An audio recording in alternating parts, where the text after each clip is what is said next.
Somebody's watching me. Oh, I always feel like somebody's watching me. Oh, I always feel like somebody's watching me. And I have no privacy. Oh. All right, guys, we're going to go ahead and get started here. I think it was a little delay, but hold on one moment. My second one didn't follow up. Here we go.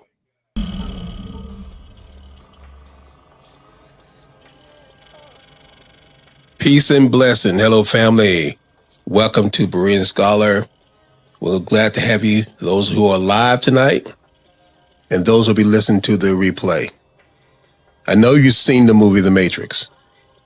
And just like this main character here, Neil, sometimes we go through life, sleep, not seeing the signs. But I hope you're watching the news and seeing what's going on. Because the system is designed to control us, the people of the Most High. Things are moving in place to entrap us. People are setting things into motion, and we need to see the signs because the Matrix is real.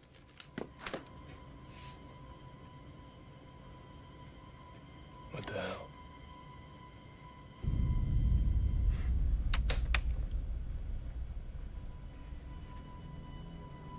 Long white rabbit.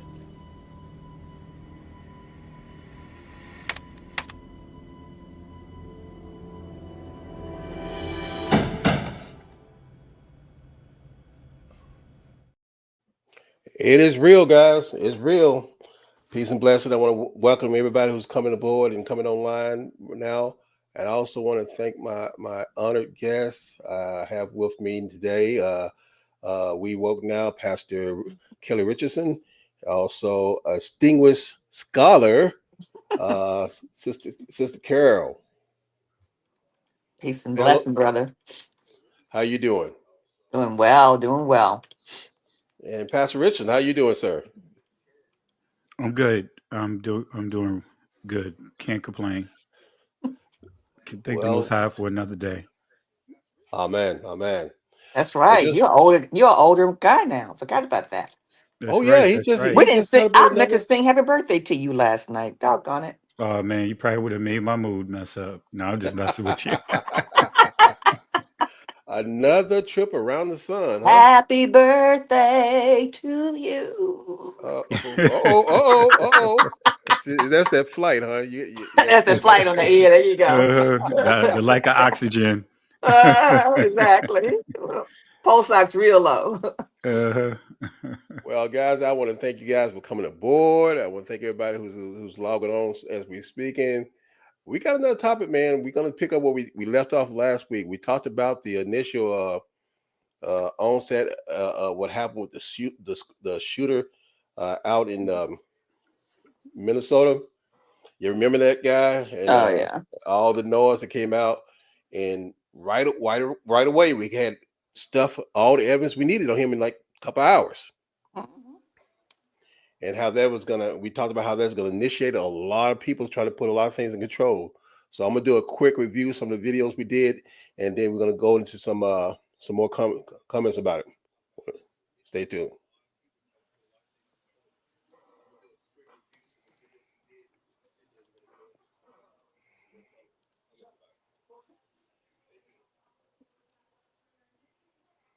All right, it's not playing.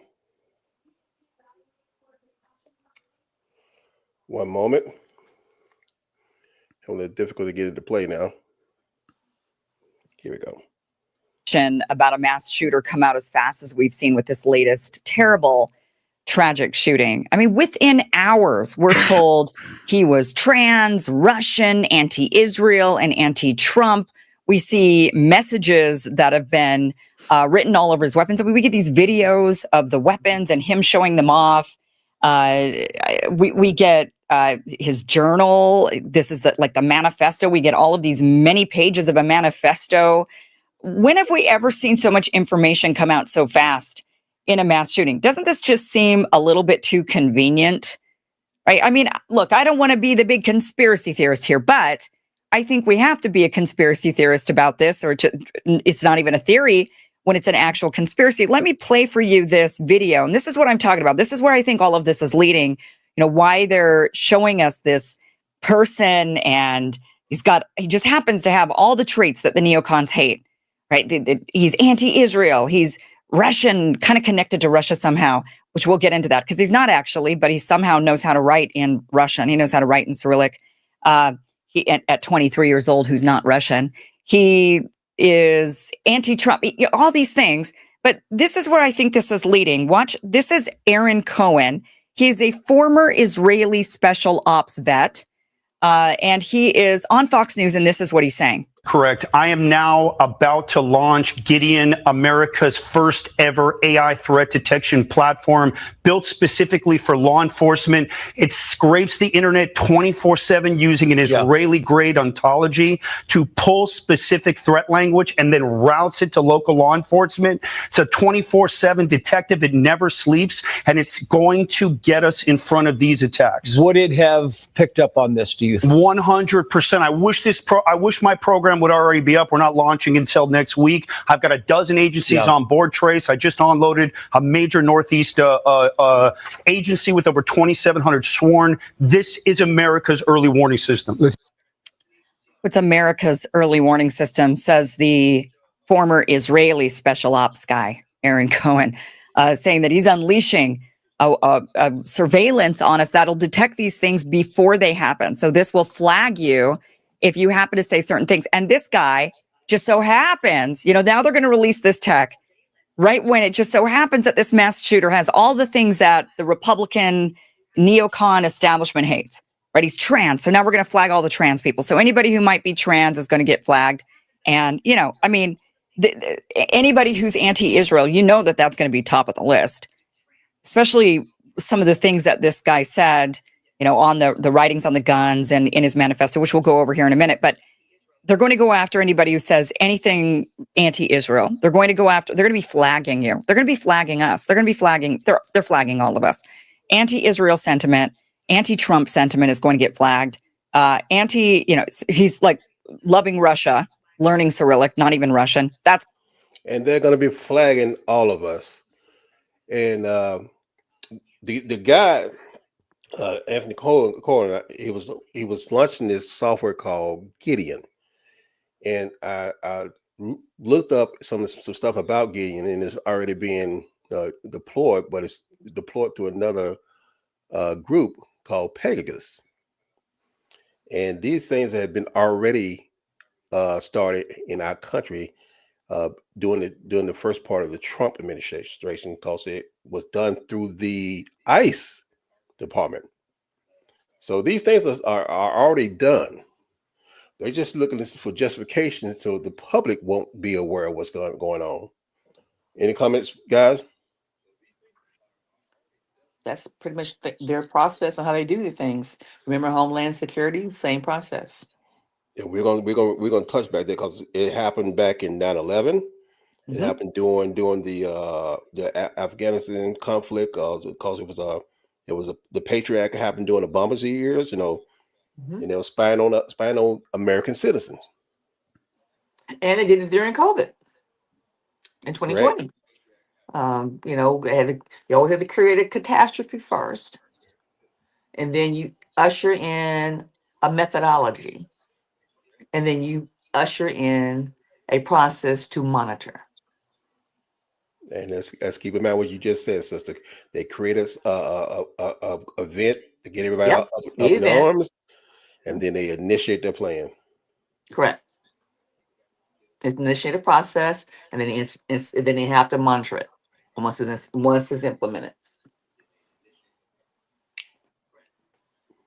And real quick too, when you understand, as far as those that are watching, understanding the number one business in the world outside of the medical is security, right? Insurance, right? All of the insurance is basically pushing security.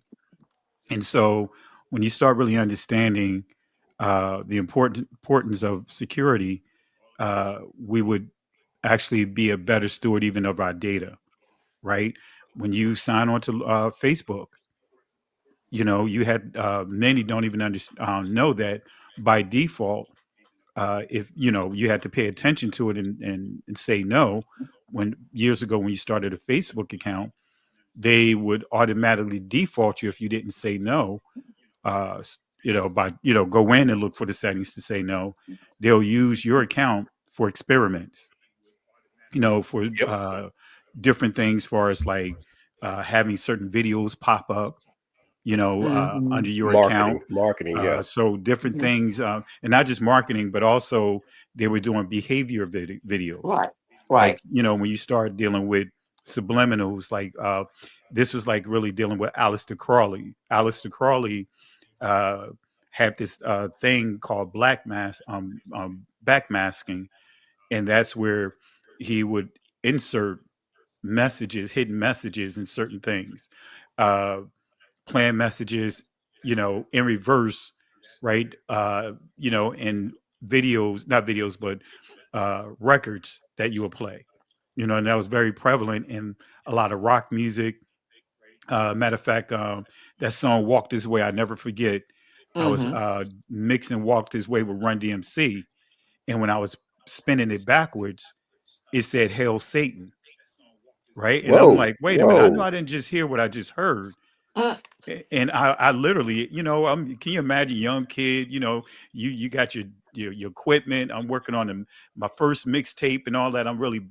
And then when I was spinning it backwards, listening to my ear so I could cue it up, and I heard "Hail Satan," I literally Wow. stopped everything. Right. Hmm. So that was also prevalent when you go back to the 50s and 60s.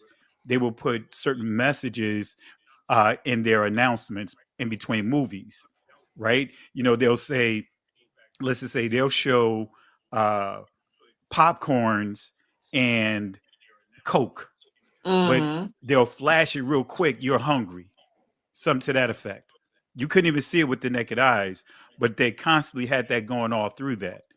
And Yeah. so they through the studies, they realized when they did that, there was an increase. They sold out of all their popcorn and refreshments at the vending machine. So I said all of that to say that even then they put in laws to forbid that, to prevent that from happening. But then we started seeing when we got to the 80s and the 90s, you know, and videos and all that, they began to allow that to happen. So security is everything. And when we deal with the Israelis, or should I say the 1948ers, I'll say that to keep us in a protected space, they've been in those places, right? They've been in these spaces. And so this is, if I was on that panel, I would have asked the question. So that means that you guys already knew what was going to happen with the Gaza situation, Right. Mm-hmm. which they Mm-hmm. did, Right. just similar to 911. If you're Correct. telling us you have such this surveillance tool that's combing the internet and all these different things to get ahead of the situation, you already knew what was going down You with. should have been 2 steps ahead. You're right. Exactly. Right. And it came out even with the 911 that they already knew what was going to happen. Mm-hmm. But that came out almost a year later. Actually, I think it was about 2 or 3 years later. Mm-hmm. So, you know, to you guys' point, this is an opportunity. They're looking for an opportunity, and this person fits the mold, right, of what they've been wanting to push further their agenda, and they have the perfect president for that, Right. right? Because of his relationship with them, and not give, that's a whole nother discussion. Not trying to get into the politics, but that's what it's all about. It's about using this situation, like Kim Iverson said. You got a kid, a 22, 23-year-old kid that can write fluently in Russia. Yeah. Right. You got a kid that everything that they said, or the things that are supposed to be the fears, the buzzwords, he meets all of that. But yet he hates the so-called 1948 so much that he goes shoot up a Catholic church. Yeah, and not yeah, a synagogue. and that's the point. If you read his manifesto, he was so mad at the 1948 for what they're doing in Gaza and killing Mm-hmm. innocent kids, and he mentioned that twice about the innocent kids and the many deaths, and then you go shoot up innocent kids in the church. And see, that's why I know for sure, I believe that he didn't write that, Yeah, and Right. then you also have MK Ultra when you really study that. I mean, MK Ultra is so deep, this intelligence program to pre-program you to doing certain things, and I remember, and you guys probably remember this, early in hip hop, like in the late 80s to the early 90s, you kept hearing hip hop artists say MK Ultra. Yeah. I never forget they'll say MK Ultra, and I was like, "What is MK Ultra?" You're not thinking anything of it. You're thinking like maybe that's just a group that they're trying to promote. But MK Ultra has been around, and that's what they use. That whole program, program is to what program and create what you call it, like cells. To create kind of like that movie Born Manchur- Identity. Mm-hmm. To where it's your Manchurian sleep candidate. until you have like certain buzzwords that cause you to wake up. And I believe that that's what they've been doing in this situation right here. Is the situation that they put together, they triggered. Mm-hmm. Like Total Recall with Arnold Schwarzenegger. Yeah, exactly. Mm-hmm. Mm-hmm. So like that Manchurian candidate, Yeah. same thing. Somebody they've been planning from they played the long game, got him when he was in service and planted that information. And then when he was in power and became this vice president, they Yep. initiated it. Yep. And think about it. They had this, my father, right? He was like big into. We used to say he was big into conspiracy theories, right? And Mm-hmm. he was always saying that, for example, space and all that stuff, saying that the aliens giving us our technology. He started going through all of that, right? And he was talking Uh-huh. about. I can't remember what he was referring to, and he said, you know, uh, he said at one time, it was like as a way of getting back at me when I was like joking on him. He said, well, they had in the movies remote control televisions before the technology came out. Right. Right. Certain things. He said, where did it come from? And I was like, Correct. oh, how you just stop and you think about that. Right. So this is all planned. You know, the first major paradigm shift with technology is to create this fear with the millennium bug. Remember that? Hey, all Mm-hmm. the clocks are going to stop. And, Oh yeah. man, if you was in IT at that time, you was making buku money. They would treat you like a first Oh round man. draft pick, I give you all had. kinds of bonuses. And even if you Yep. didn't know anything about computers, Oh, you just I said wasn't you out there was, at that time. they were giving you, you were like the hot item I when you ran a understand. national medical transcription company. And so I had my whole entire IT team. I had first of all I had to get all my transcriptionists who were local here in Houston to get their computers upgraded to the Y2K The Y2K software. bug, right? You got Yep, that yep. Right. Y2K bug And then that I you had to had to push. get those that were around the country because I not only had it here in Houston, I had it around the country as well as the state, get theirs taken care of too. And they had to dial into their computer and do it. So then when for New Year's Eve, I had IT had flashlights. They had food, snacks, and they spend the night at the department watching the servers, watching everything throughout the night. Yep. And I'm calling, checking on them, see how they're doing, and told them to page me if something happened. Just the biggest hoax ever And created. guess what? And we knew it was a hoax. Yes, Hey, I worked. We knew it was a hoax because I worked on that, that layer of developing the so-called bug. right. I worked at a computer company at that time who was selling computer, and wow, sales went out the window. I'm sure it I mean, did. we sold left and right. We was installing them in churches, small Everywhere. businesses. That we, I mean, that was a great bonus check I got that year. That was a Yeah, big yeah, money. That was a big money grab. big money But let me, grab. And then what happened after during that time too?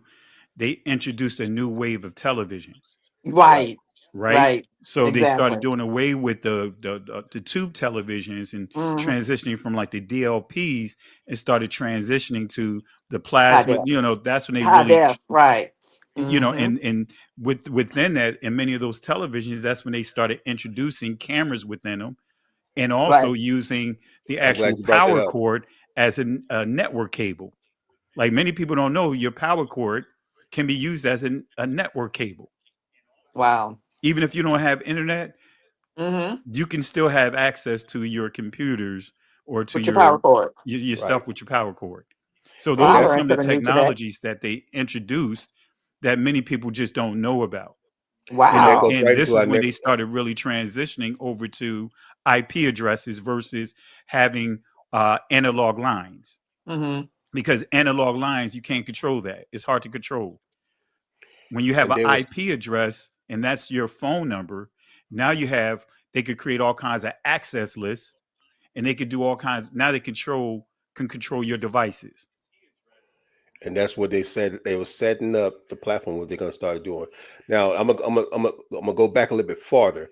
Y'all forget just a week before the shooter, we had a person that was here in Vegas who Yeah. was a member of the 1949ers government, cyber security, and he got caught in the FBI sting. And I found so many information, but this comedian, and I know who he is because this comedian is I think Palestinian, but he brought up so much stuff. So we're gonna play a little clip right now to Yeah, I talk think about I it. know the comedian because I think I saw that comedian. So I'm gonna say right before this, fair use, but he's gonna lay it out for us guys. Oh, no. Let's keep it nice and civil. That's not a great thing, though, right? They would not have liked this next joke. Did you guys hear about the Israeli pedophile that the United States let off? Yeah. I know, you're like, which one? The head of Israeli cyber defense, or as I call it, Iron Chrome, got busted in Vegas for soliciting a minor online. Literally the one. Just in case you didn't catch that, did you know that was the Google logo? Mm-hmm. Yes. Okay, just so you catch that. One thing you can't do in Vegas. In Vegas, you can gamble your life savings, you can drink in public, you can smoke weed with your hooker, you can gun down a famous rapper, you can have a random Asian guy dangling from your car window. You've seen The Hangover, but you can steal a tiger from Mike Tyson, etc., etc. But just stay away from the kids. Okay, you can literally bet on any number as long as it's higher than 18, is what I'm saying. It's like inverse blackjack. The police engaged in a sting operation and no music was made. That joke would have killed in the 80s.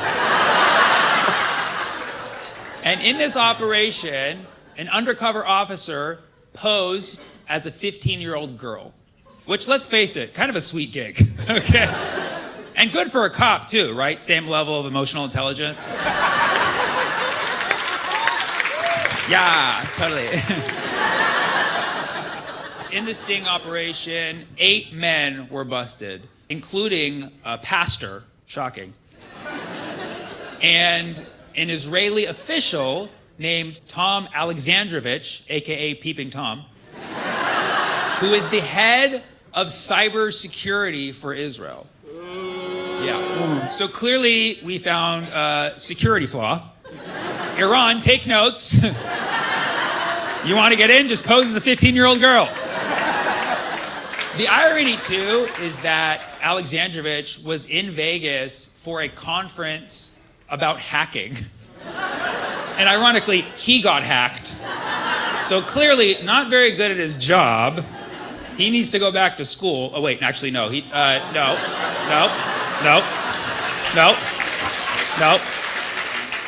He's a high-ranking officer. He had meetings later that week with the NSA, probably to spy on us more. And then he got spied on by the highest level possible, Vegas PD. He even had meetings scheduled later that week with the FBI. But he met him earlier, apparently. So they caught him, they confronted him, and he was like, oh, I didn't know her age. And it said 15 on her profile. He's like, yeah, I can't read numbers. They're like, why are you in Vegas, buddy? You know? The profile clearly said 15, and he claims he thought it was 18. It's very unlike an Israeli to inflate the numbers. Usually they play them down. Now, this Wow. guy got caught with 8 or 7 other people and was given a $10,000 bond, just $10,000. And the very next day, he was back in Israel. That's the MO. He had meetings with the NIA and also with the FBI and some other thing that was supposed to happen the day after that, after this conference. So he was in line with our government. Wow. Well, when you take it a step further, right? The district attorney or whatever is Jewish.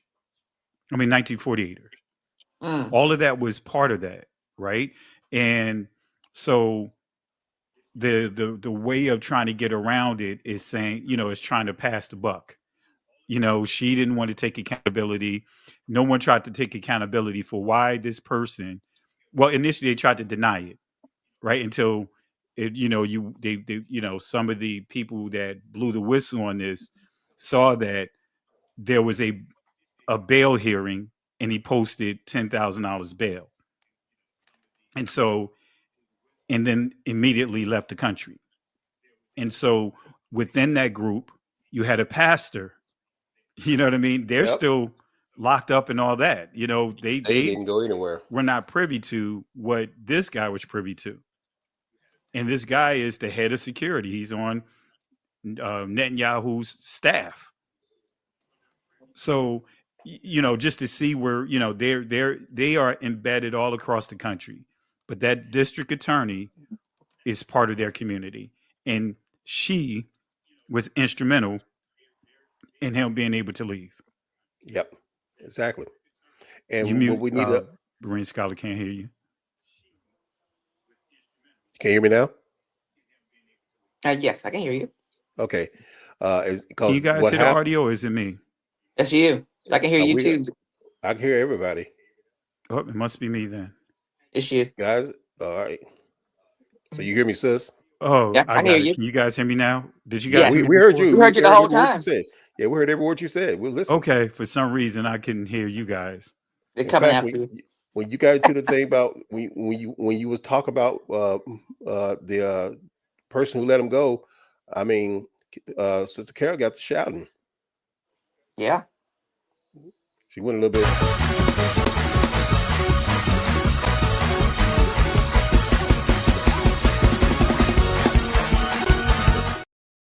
Hey. Well, like you said, you're right. The reason why he got it is there's no other way anybody who's been convicted of a crime like that get to leave the country. No. Now, we all remember, Sister Carol said earlier, create an event, get everybody in uproar, and then initiate it.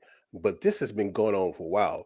I did some other research on some of the people that have been involved with companies like that, and let's listen to this. Oh, before you do that, Okay. can I say something All real right. quick? Go ahead. And I'm just going to say, without causing any red flags on your channel, but when you talk about the Holocaust, you talk about Hitler, when you really understand, you get ahead of me. his whole issue, those are the issues that he had with them. Exactly. Because they were controlling the media. They were the ones that introduced pornography. Yes. They began to start controlling their banking system. Yep. And they began to get into high places. Yeah. And so that's been their whole agenda. Everywhere they go, they target the financial arena. They target the legal system by getting what? Their people into these legal areas, so that way they can actually be a buffer, be a protector of their community.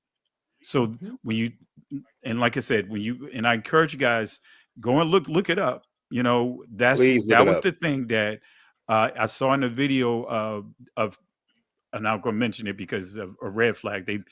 I got 2 strikes off the video when I posted it on mine, and they took the video down. But in that video, he was actually it was translated to English, And he literally was saying that, comparing them to almost like a virus, pretty much. But he used a different term, but saying how they get into governments and how they target, again, the media. In their country, they was dealing with pornography. They was dealing with some other things that was introduced by them and was controlled by them. So, And the same thing in this country.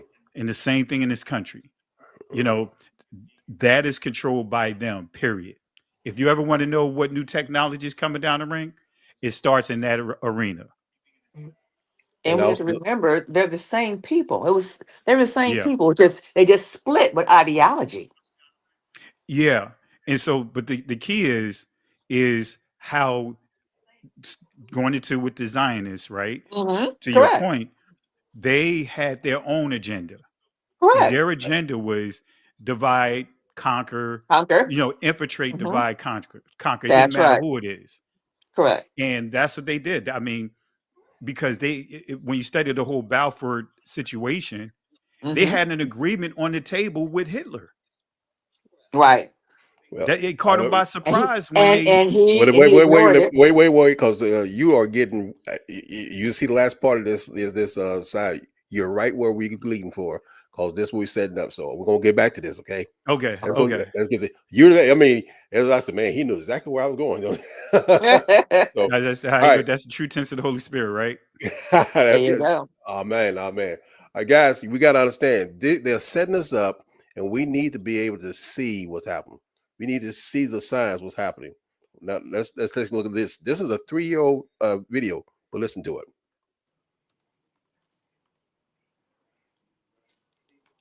Pegasus can do things on your phone that you can't even do.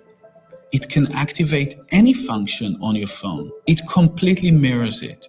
Amnesty International reports a massive leak of 50,000 phone numbers. I think what the project is showing is the breadth and the scale of the abuse. At the center of the probe is the Pegasus spyware. It can look for your cameras. It can also take pictures. It accesses your messages, your history. It can listen to what you say and can also record you.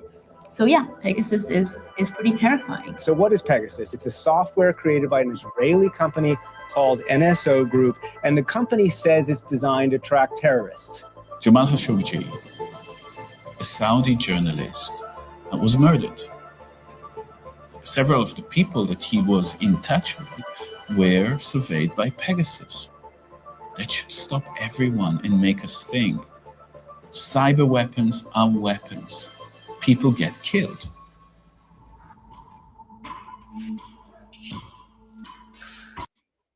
Cyber weapons are weapons.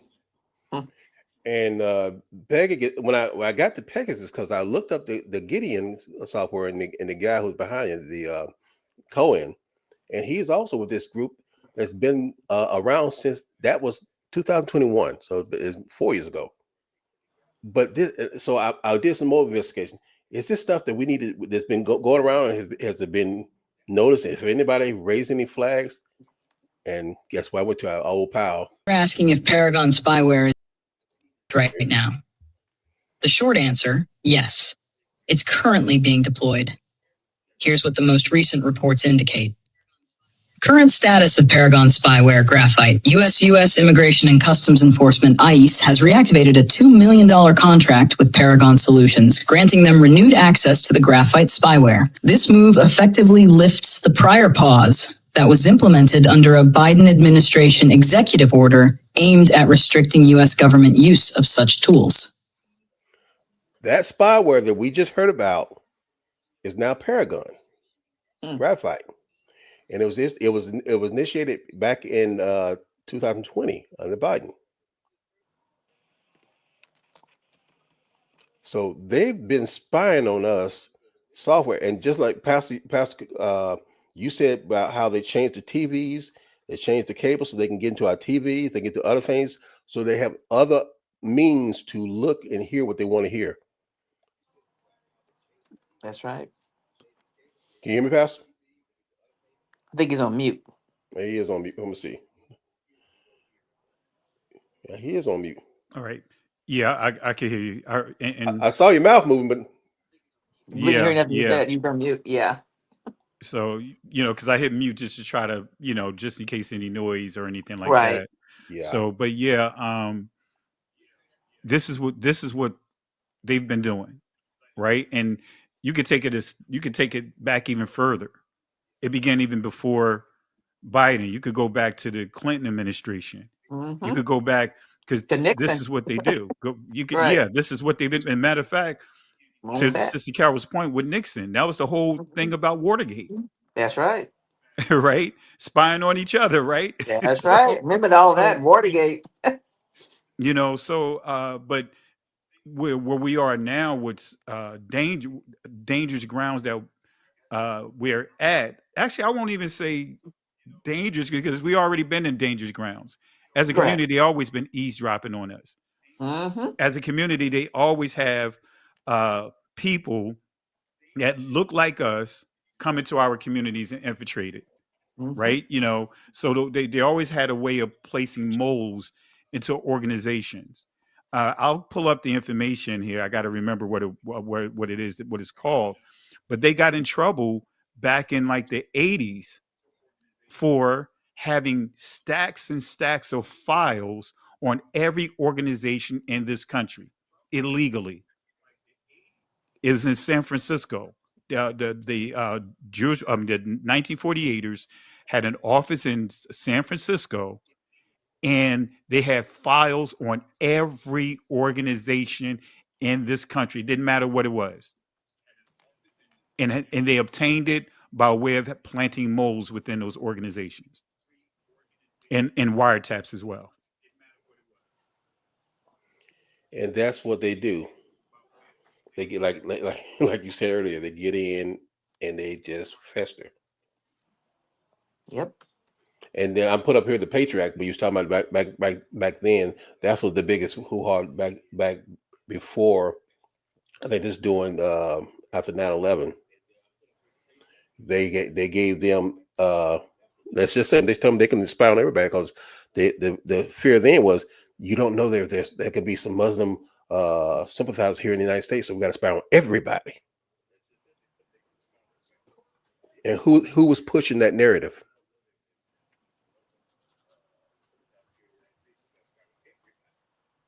Who was pushing that narrative about they had weapons of mass destruction and they're spying on they infiltrating United States? It's them. Exactly. We don't have to say who them is. We know who them is, right? Absolutely. And that went all the way into from that time to 2008 and all this stuff. And the surveillance was said to be pulled back during 2010 on Obama after a lot of scrutiny by the ACL and all that stuff. But what they're saying, what they do, the ACL went in and did a lot of screaming about the surveillance and privacy evading. But they say what they're saying, what they do is two different things. But let's bring it back to today, guys, because let's see some other stuff about this organization and how they do a little bit whatever they want to do and how they get involved with our government. Washington Post.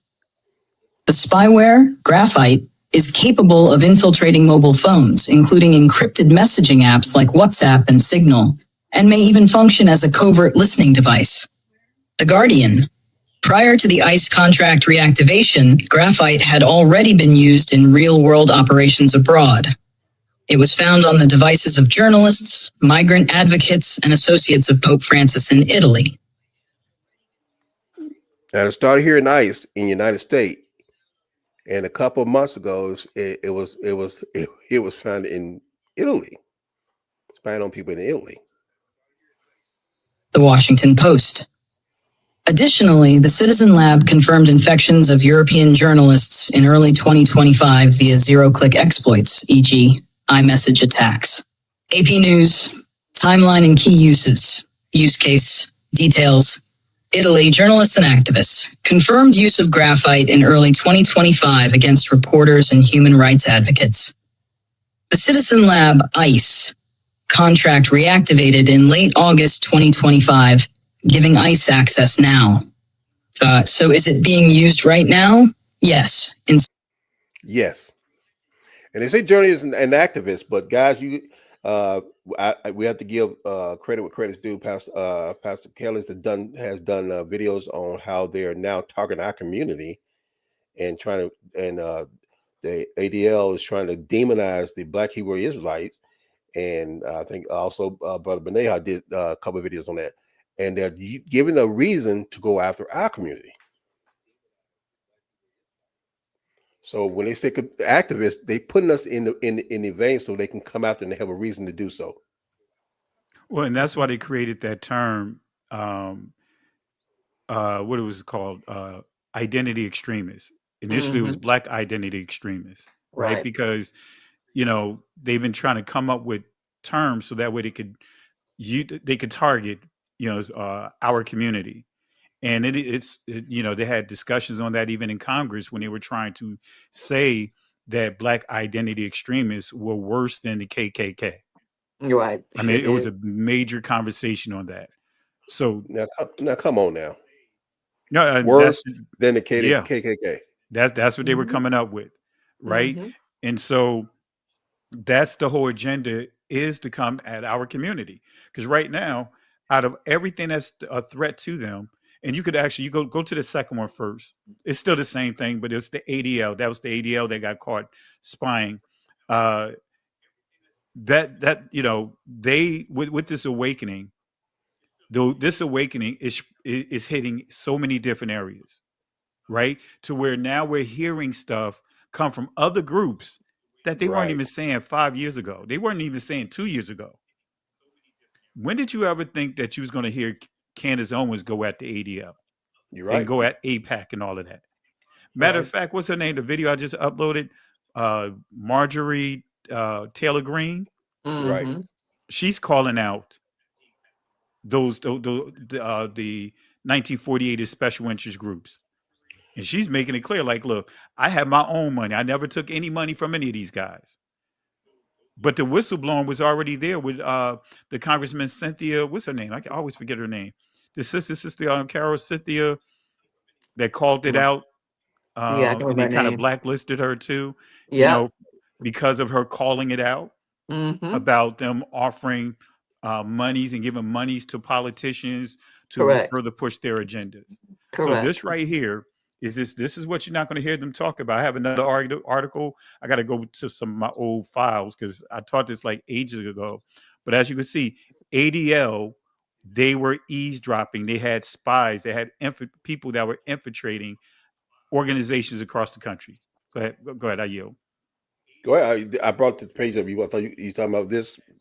Yeah. If you want to read through it, just touch on it, just so that people to see that this is something that they've been doing for decades. It's just that now they just upgraded their delusion.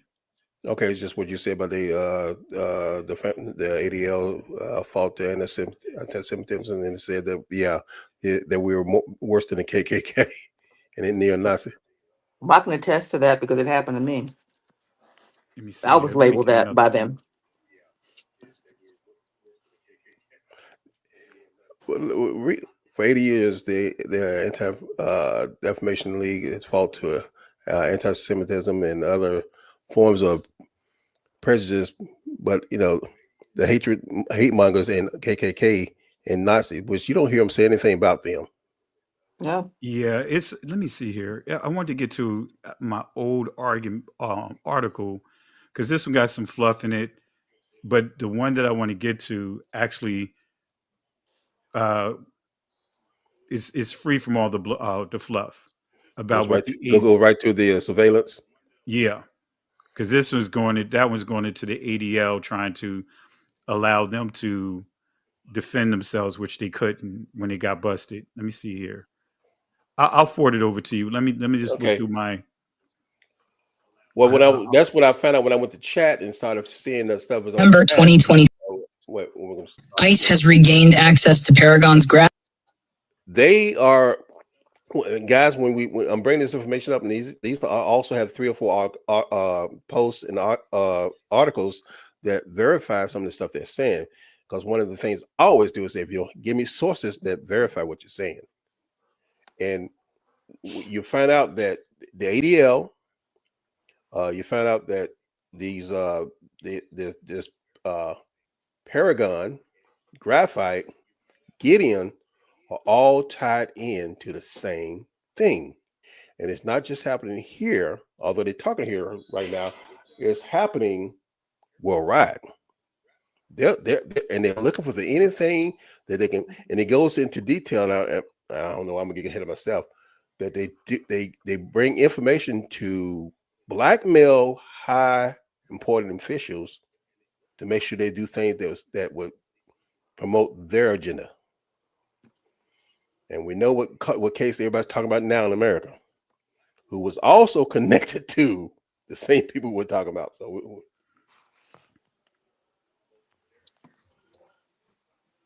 are you still looking, Pastor? Yeah. Yeah, Let I'm me gonna go see ahead and here. well, hold on. Graphite spyware and is now able to deploy it domestically. The Washington Post.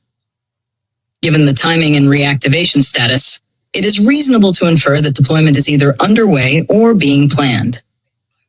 Internationally, graphite has already been used.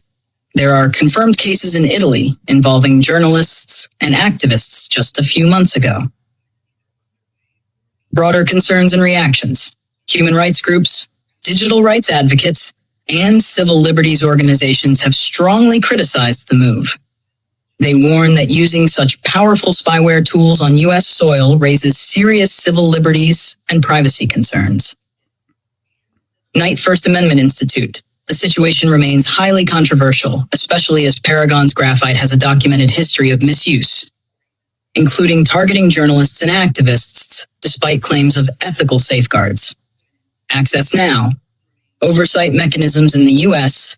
and abroad are under scrutiny, with calls for congressional review, transparency, and accountability regarding ICE's access and potential domestic surveillance impact. Knight First Amendment Institute.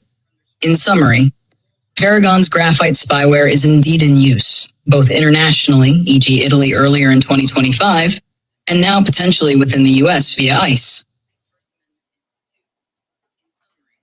You're asking if Paragon spyware...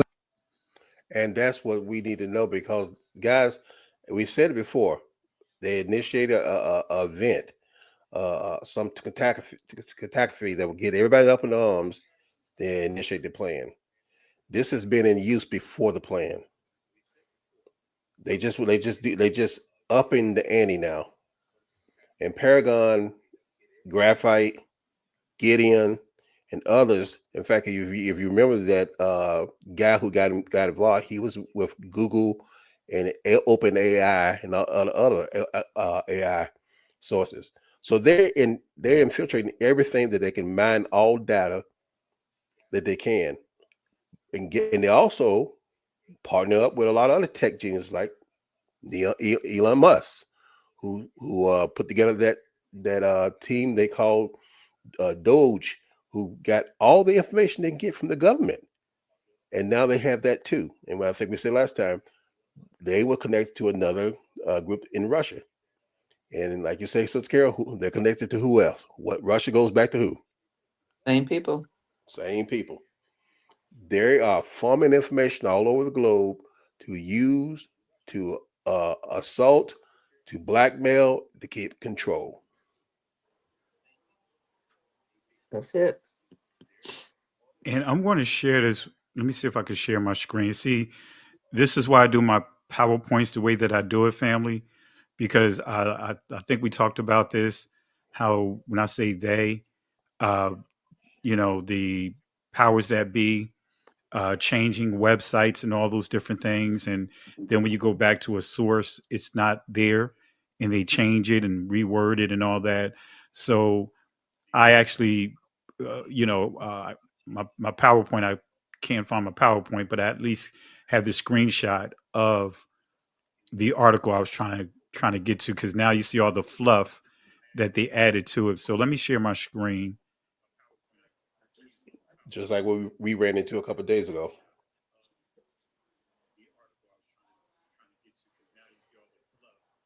Let's see here. You know what? Let me just do it this way because it's not cooperating. So I'll just put it over on the screen. All right, let me do it my other screen. Screen 2. All right, can you guys see my screen? Let me see. I'm looking for it. Not yet. There it is. Yeah. Is that it? No. No. I see. All right. So this is an article. This is about from Baltimore, the Baltimore Times, I believe. Let me go to this. Let me scroll to the top of Baltimore Sun. And when I tried to search for it, I couldn't find it. Now you're not going to see any of the fluff that you saw. And this is 1993. Anti-Defamation League offices raided by police spy data sought in San Francisco. San Francisco police have raided the offices of the Anti-Defamation League looking for illegally obtained law enforcement information used in a nationwide political spy operation. The district attorney's office yesterday also released hundreds of pages of documents detailing how ADL operatives infiltrated political groups. The documents describes a widespread spy operation aimed at such diverse organizations as the white supremacist, white Aryan resistance. This is some of the groups that they try to use as an excuse, but they went towards everyone though. The Arab American Anti-Discrimination Committee, Operation Rescue, Greenpeace, the NAACP, the Board of Directors of Public Television Station KQED, and San Francisco Bay Guardian newspapers. The searches of the ADL offices in San Francisco and Los Angeles were the latest twist in a scandal that erupted in the San Francisco Police Department in November after Tom Gerard, a former inspector in the now defunct Police Intelligence Unit, was questioned by FBI about whether he had illegally sold intelligence files to the South African government. And when you see that, this is not referring to Nelson Mandela. This is referring to the Jewish community down there. So this, I mean, they had files on every organization in this country illegally. So that's why I wanted to, search for this image so that way we could pull it up on the screen. And as you can see, it doesn't have all the fluff that now you see with those other articles. That's why I was like, wow, they just really tried to justify them, committing a crime, eavesdropping on every community. And eavesdropping on whoever they deem to be a threat to their agenda. Yeah. And guys, that's why we're signing alum now, because you're saying that, well, I'm not doing a podcast, I'm not doing anything else, but they also see what you search. They see what your interest is. They see what you are you're consuming online, and if you are consuming the things that's not aligned with them, they're trailing you. They're eavesdropping on you. Yep. Yeah. Digital markers. Digital mark. That's why I said last night, I'm gonna say it again. For those of you who are listening to programs like We Woke and to Berean Scholar, whatever, other programs that are doing the same thing, who putting out the truth, please share, like, make comments, because we have to get over it. That's the only way we can get around their machine. Their machine is from within, but we have participation with people sharing and communicating and making comments in these videos. Then we can push past those algorithms and those blocks that they put up for us. So that's what we need your help at. Absolutely. Amen.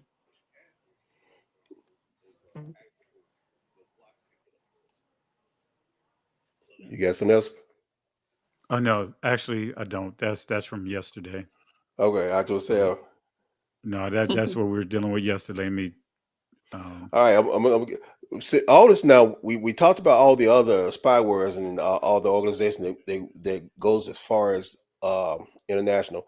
this went into, and I'm not gonna I didn't put this up, and I did this on purpose. I didn't put up the connection to the Jeffrey Epstein because that's what they were doing. And there's a lot of, and I found a lot of connection with that with them, and who put him and his partner Maxwell, Maxwell's father, who had connection with the 1949 government. That all ran together.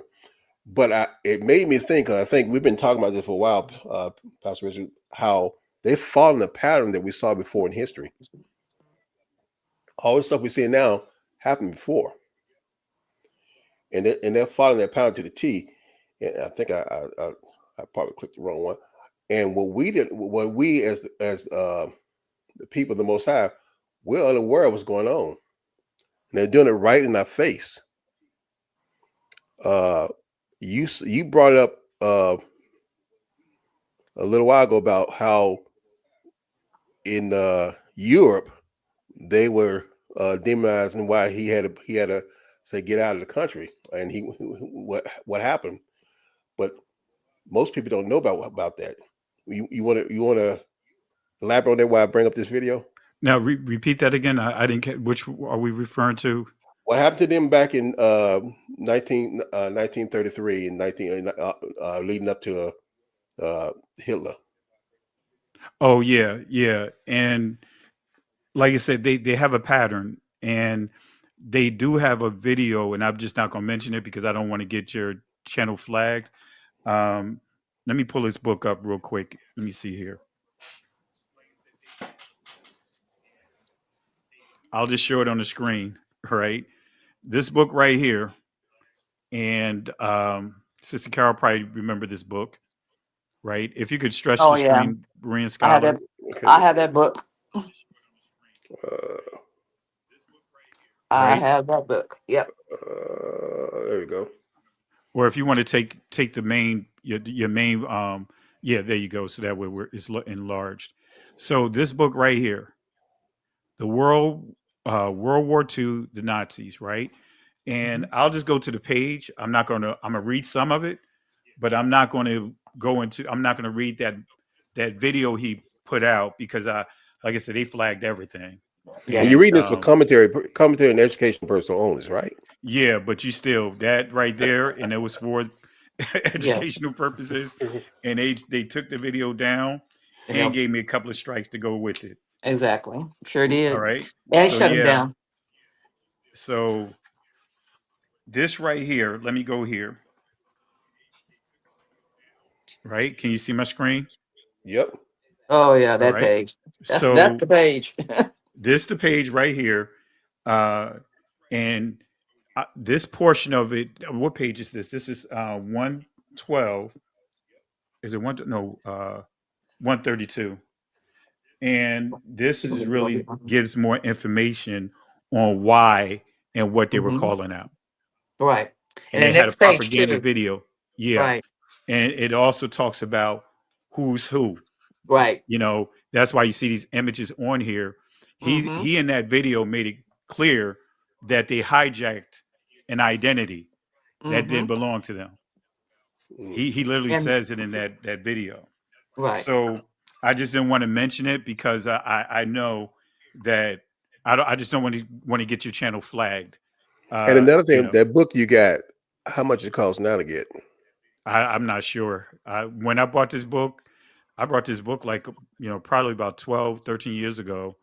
And I normally, when I buy certain books, I buy it in twos. Right. One that I would keep at home. And then when I was doing the tours going up and down the country, me and my cousin, I would have this with me. And, just in case it get damaged and things like that. But I always had a backup copy to, that I have. So, and this is my backup copy because my other copy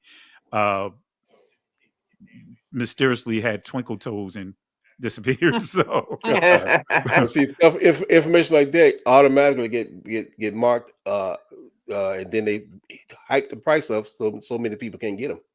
Oh right. yeah. Well, that's the MO. That's the playbook now, because remember now, they weren't planning on us to see this information. They weren't planning on us to start digging and researching who we were. and who we are. And now that we are, they have to Being confiscate used right now. information or blackball it. So it's not credible to the public as we're speaking about it. And then label us as some kind of controversial extremists, like I was Exactly. labeled by them And when I so, had an entanglement with Roseanne Barr a few years back in 2016, and they came after me, the ADL.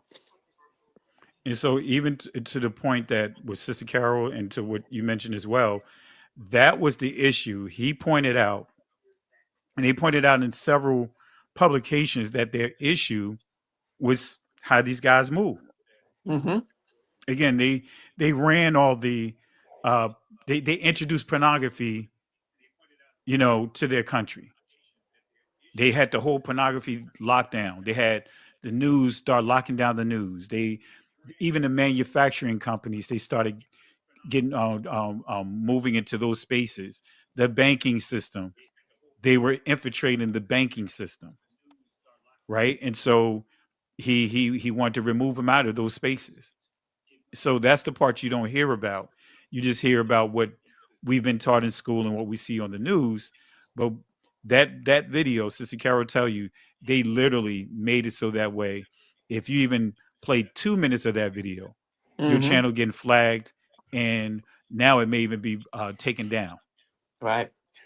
And you said that before, and I remember you going in on that, and I don't know if it was offline or one of the videos, but I kept thinking about what is the comparison of today? How we as a country looking like what happened back then? Because all the things we just been talking about today about the surveillance, about all these things we talked about before, Pegasus, graphite, Gideon, and all those things, they're following the same pattern. So I went back to it and started asking some information, some question about that. And these patterns are real, bro. You see, I get this back up on stage because we are walking right in. Let's see. Here we go. Let's take a listen to this.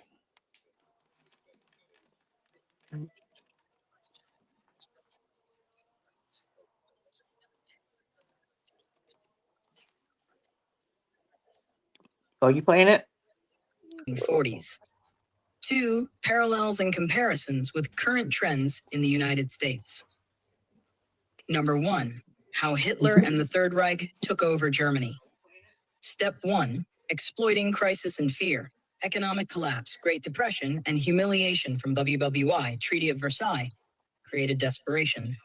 Hitler framed Jews, communists, and traitors as scapegoats. Promised national revival, jobs, and restored pride. Step 2. Propaganda and control of media. Joseph Goebbels built a mass propaganda machine. Radio, film, newspapers. Created a single narrative. No alternative voices allowed. Spread fear of communism, glorified Aryan nationalism. Step 3. Democratic manipulation. Nazis gained seats legally in the Reichstag parliament. Used elections, backroom deals, and pressure to place Hitler as chancellor in 1933. Once inside, they dismantled democracy from within. You can already see parallels before we get to the information. Everybody hearing this? Mm-hmm. Okay. And think about it. Even though it's focusing on Hitler, but it's not focusing on the things that they were doing. Right. See, yes, the Hitler, some of the tools that Hitler is doing, his approach, they are doing it. But if you can, ask them, like, did Hitler say his issues with the Jews or whatever was their influence on? Matter of fact, I'll do it on my end. So I can I do don't it. want Don't to worry. interrupt Don't you. worry. Don't worry. I can do that. I can do that on the fly because I kept that open. Because I think I I was knew. doing something on that as well. What was your question? Just ask something to the effect, what did Hitler say, or what was Hitler's concerns about the Jews having control of the media, such as the porn, pornography, the banking, and etc. What was Hitler's concern about the Jewish having control over the media, pornography, banking, and the other place of power in Germany at that time. Yeah.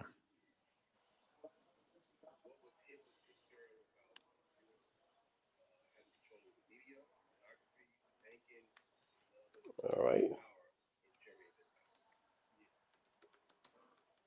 Let me go back and pull it up. That buddy is working.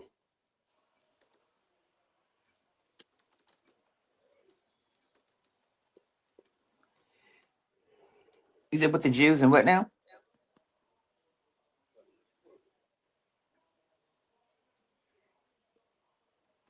Can you guys hear me? Yeah, I can hear you. What did you say? What was his concern with the Jews and what now? In terms of them controlling media Okay. and such as pornography and the banking system. Can you see it? Can you see it online?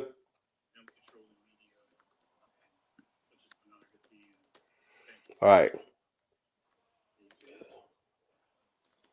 Let's see what they got. That's a very sharp historical question. Let's break it down carefully. Number 1, Hitler's framing of Jewish control. Hitler and the Nazi leadership promoted a conspiracy narrative that Jews were disproportionately powerful in German society. He repeatedly emphasized this in Mein Kampf, 1925, and Nazi propaganda. Media. He claimed Jews dominated newspapers, theater, publishing, and radio, shaping public opinion against German nationalism. Finance, banking. He accused Jews of controlling banks and international capital, framing them as parasites profiting from German labor. Culture, arts, including pornography. Hitler and Goebbels accused Jewish artists of degenerate art, jazz, cabaret, and sexual liberalism, blaming them for moral decline. Politics. He tied Jewish influence to Marxism, liberal democracy, and internationalism, portraying Jews as responsible for both capitalism and communism. Number 2, reality in 1920s, 30s Germany. Media. While some prominent publishers, journalists, and cultural figures in Weimar Germany were Jewish, e.g., Ullstein Publishing House, theater innovators, some cabaret culture, they were far from controlling the entire press. Most newspapers and radio were not Jewish-run. Banking finance. A handful of Jewish bankers had prominence, like the Warburgs, but German banking was dominated by large non-Jewish institutions, Deutsche Bank, Dresdner Bank, Commerzbank. Arts. Jews were well represented in Weimar-era creative and avant-garde circles. But pornography was a marginal industry. The Nazi claim of Jewish pornography was an exaggeration used for moral panic. Politics. Jewish Germans were active in socialist and liberal parties, but made up a very small fraction of parliament and political leadership. In short, Jewish people had visibility in some intellectual and cultural spheres, but not dominance. Nazi propaganda magnified and distorted this visibility into a conspiracy of control. Number 3, why Hitler saw it as a threat. Hitler's concerns were ideological and conspiratorial rather than factual, undermining Aryan values. He believed You can tell when it started doing the fluff. Mm-hmm. Yeah. And see, we can go, we can, we can speak against that, right? Because, because we see that that's the very things that they are being accused of today. Exactly. Everything that is said is propaganda. They are being accused of that today. Exactly. And that's the point that I want to make sure everyone is watching this. ChatGPT gave a response, but we can read between the lines, right? Because again, they upgraded ChatGPT too. Exactly. So they updating all of them. Yeah, yeah. Because I'm using So- Claude, and Claude is fighting against it right now, and I'm fighting against him. You have to redirect these bots to make them go against what they're saying and come back with the truth. You have to fight them. You have to validate You got them, to and you know have to fight them. information. You're right. Right. And these are good tools. And just like Sister Carol said, and Pastor Kelly can tell you, we had to go at Chat GPT about A1B1A being connected to the tribe of Judah. Being connected to Jacob at all. It was trying to interject somebody else.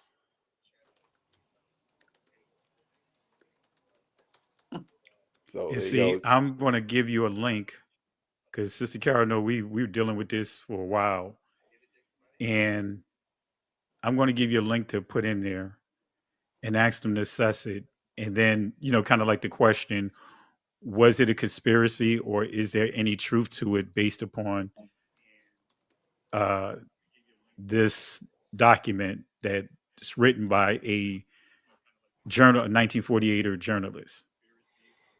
Okay, and this is a good way. I'm glad we're doing this on the fly because everybody who's watching this and who will watch this, you need to know how to operate online and use these tools because, like we just said, they're scraping the internet Mhm. and know what's going on. The information is there because all these things are the data is there, but there are certain keywords comes up and they put this pattern response. These responses you're supposed to get. But you know how to ask the question to get around those responses to get to the truth. Because you can tell what's the answer come back. That's not very. It's not. It'll be vague. The answer won't be say definitely this. It's no. Oh no, not that. Not necessarily that. I know. So I'm going to drop this link inside the private chat. okay, I got it open, waiting for it. And the author of this is the title. Let me see. Title: Who Runs Hollywood? Oh, you I, going to I you going told to come there? Claude there's nothing anti-Semitic about a group of people owning and controlling the media, corporations, and he came back and said, "Thank you for your point, raising that point. It is important to address this carefully and respectfully." How? And they went on and named the people who owned it, these networks. Yeah. Okay, is this the link you want me to use, Pastor? Yeah. Put that link in there, and the title is "Who Runs Hollywood?" Come on. That's right. And and I really believe, me and Sister Carol talked about this, that Candace was, Owens was going through some of our stuff, Mm-hmm. because she was pulling out these sources in the sequence and everything. Right. And so, but if you add that in there, the name of the journalist is Joel Stein. Mm-hmm. All right. Put it. I mean, Jessica. Now,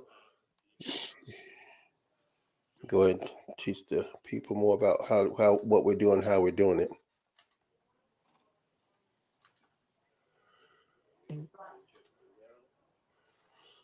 All right.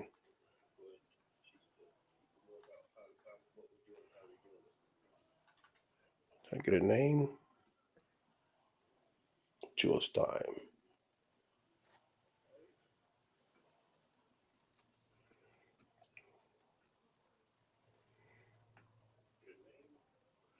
All right, let's see.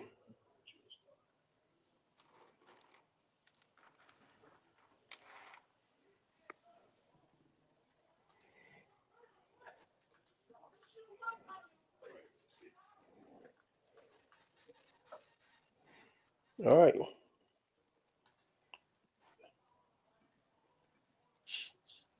Here's what the December 19th, 2008 Los Angeles Times article by Joel Stein titled "Who Runs Hollywood? Come On" Can actually you hear says. it? Mm-hmm. I hear it.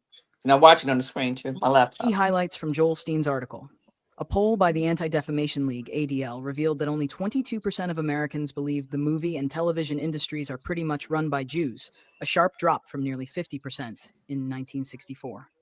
The ADL regarded this decline as a victory against stereotyping. Los Angeles Times. In a tongue-in-cheek response, Stein quipped, "Jews totally run Hollywood." He justified the statement by pointing out that nearly all major studio executives at the time, including heads of News Corp, Paramount, Disney, Sony, Warner Bros., CBS, MGM, and NBC Universal, were Jewish. He listed names such as Peter Chernin, Brad Gray, Robert Iger, Michael Linton, Barry Meyer, Leslie Moonves, Harry Sloan, and Jeff Zucker as examples. Los Angeles Times. The article was clearly satirical and self-aware. It was written by Stein, who publicly discussed Jewish identity in Hollywood with a mix of humor and provocation, yet it still sparked concern over perpetuating stereotypes. Los Angeles Times. Summary in table form, Like aspect, fluff. details. Poll result.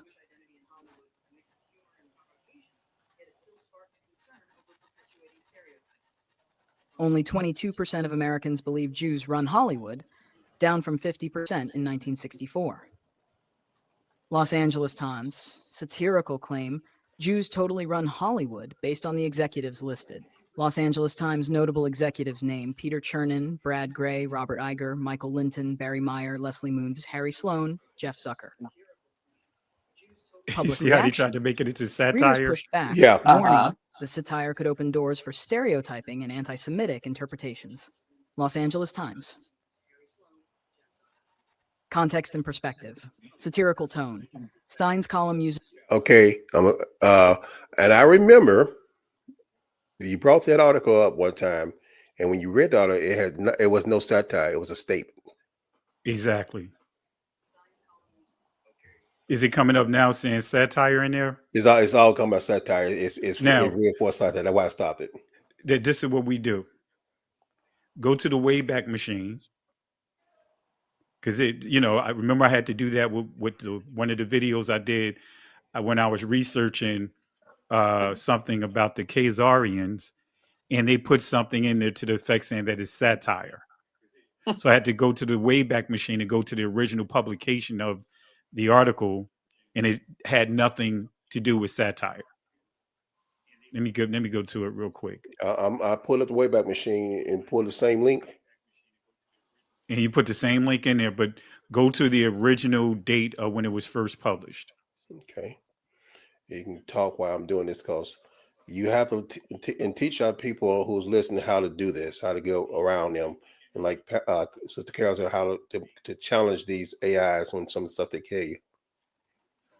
Hey, family, this is what we do right here. We go right straight to when I go to the original articles, and the Wayback Machine gives you an opportunity to go to the original snapshot of the article. That's what this is for, and you could get a gauge of exactly what was the true intent of the video. I mean, the publication or the article rather, because they're going to put quotes on it saying it was satire when it really had nothing to do with satire.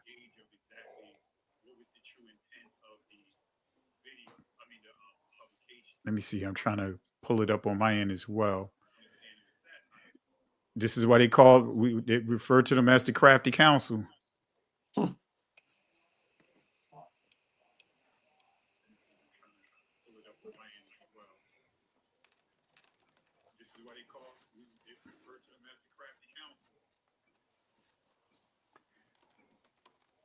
So let me go to and you said in the current one, if you go to the link, does it have anything about satire? It won't let you bring it up without having you have to have An account? subscription. Mm-hmm. Yeah. Another way to get it, you got to pay for it to get it. Yeah, you don't have to pay for it when you go to the original one to back up on the way back. So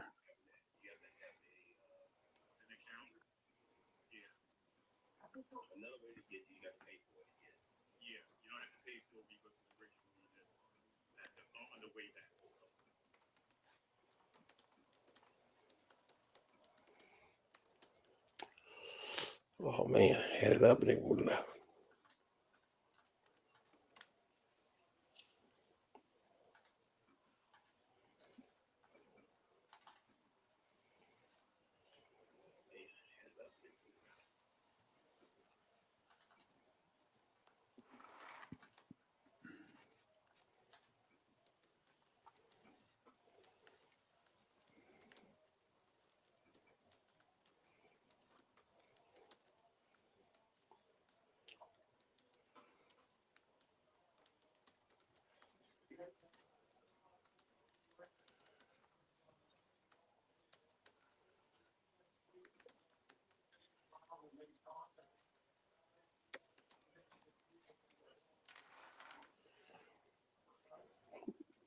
It's online. You see it? yeah. And it goes down and said the Jews are so dominant. No satire. It talks about all the let's see, I keep getting this block.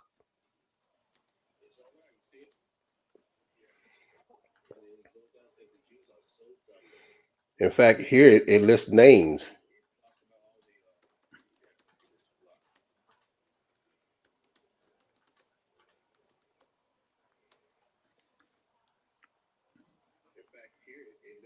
Can I get it to read it? Have never been so upset by a poll in my life. Only 22% of Americans now believe the movie and television industries are pretty much run by Jews, down from nearly 50% in 1964. The Anti-Defamation League, which released the poll results last month, sees in these numbers a victory against stereotyping. Actually, it just shows how dumb America has gotten. Jews totally run Hollywood. Now he just called us dumb. He said he was upset, and he'd never been upset by love. He says Jews totally run Hollywood. How deep the Jews in Hollywood when the studio chiefs took out full page ad in Los Angeles Times a few weeks ago. The man on Screen Actors Guild signed the contract and opened a letter signed by News Corp President Peter. What's how you pronounce the last name? But this is the Jewish owner, Paramount, Jewish owner, Walt Disney's chief of 1948er, Sony Picture, Michael's Linton. Surprisingly, he was Dutch Jew. Mm-hmm. He goes back and give evidence. He's giving he's citing people. So that is not satire. No, Exactly. that's not And satire at all. that's their and that's the thing That's that they play personal. on. He's upset that these people are not getting the right props. So he's Right. saying, yeah, we do own it. Here's all these industry. In fact, how many stations was back then? All three of them down here.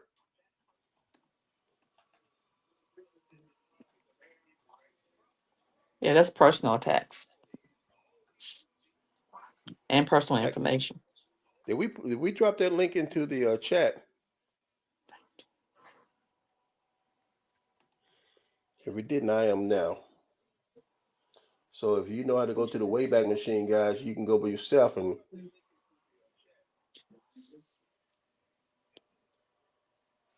I gotta go back and get that link.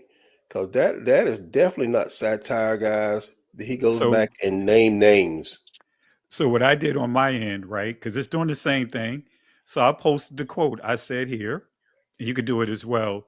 I took the quote with him naming names. I You said, want me to pull please it up? properly assess his quote. You want me to pull it up? Yeah, let's pull it up. Sure. Because I'm gonna drop this chat for this article, guys, so y'all can get that. So while you getting that together. all right, I'm gonna pull this over here to my other screen. All I right. dropped that chat in the line. Guys, go ahead and look that up. Go to the waybackmachine.com and put it in there and go look at the first article. Read it. And so I decided to, while you were doing it, I wanted to see what type of results I get as well. Let me go here. Where's the, you know how you have so many windows open? I'm guilty of it. Yep. And I got to find where my StreamYard is. There it is. Got to blame Sister Carol. Huh. Wow. You know, we got you know, the Oh, you newly know what? graduate. Go ahead. Go ahead, because I'm sleepy right now too. I'm about to fall asleep. I've been dozing off, so I'm You saying ain't gotta put it out there. I mean, God, hey, I'm nobody sees you. sleepy. God. That's my camera off. I'm sleepy. Yeah, so I went on and put it in there. So I After all want you the guys, education. and this is why it's imperative, as I pointed out, when you're dealing with these uh, bots, so to speak, you know, you have to be familiar with the subject. Because if you have no familiarity, if you haven't tried to do any research prior going to using this, it'll toss you about. Exactly. So I decided while Berean Scholar was going through his doing what he was doing, I decided to do it on my end, right? So I asked a similar question. Let me go up here. I said, let me scroll up here, and I do this a lot with it. So I posted what I asked the same question. Let me go here. Um, Let me scroll up a little bit more to get to where my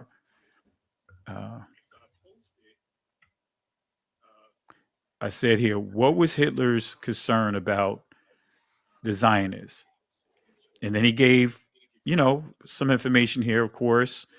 You're going to see, the things that lines up with that community, their talking points. But right here, Hitler's propaganda framing said Hitler and Nazi propaganda portrayed Zionism as part of the world Jewish conspiracy, linking it to Bolshevism, banking, and Western colonialism. But now look at what we see today, right? He described a potential Jewish state as a base of international crime rather than a legitimate homeland. By the late 1930s, he fully opposed Zionism because he thought a Jewish state would give Jews international political protection and recognition, something he wanted to deny them permanently. All right. But these are some of the things he pointed out. So what I did was here, I said he stated his concerns about the 1948ers controlling media. Do I need to zoom it in some more? Or are you guys good? Oh, I can see it. I'll zoom it in just a little bit more because I know Sister Carol, she can't see. I'm just messing with her. Because she dozing off, right? Especially, I can say, especially with eyes closed, you can't see it. That's what I'm saying, But right here, I said he stated his concerns about the 1948ers controlling the media, such as pornography, banking, media, and etc. And he comes up and say, yes, you're right. Hitler frequently tied his hatred of the 1948ers to accusations that they control banking, media, culture, and morality. And he signaled out of things like pornography and finances as examples of supposed Jewish corruption. Let's break it down. So he went on, gave some, responses on it. And again, saying it's propaganda. So what I did here, right? And he gave some quotes here, which is fine. So what I did here, just to kind of gauge it, and this is what you do when you're dealing with these chats, you kind of you have to gauge what type of, how you're going to respond. So you may, like I just asked about the Holocaust, just so I can see what it brings up. And then I can start adjusting my thoughts and responses to it to extract it and get the truth out of it. All right. So it says here, I asked the question, was he wrong about their control of the media? And the response is, this is a serious and sensitive question. So let's handle it carefully and factually. So he went on and just went down the list here, similar to the responses you shared that he gave. All right.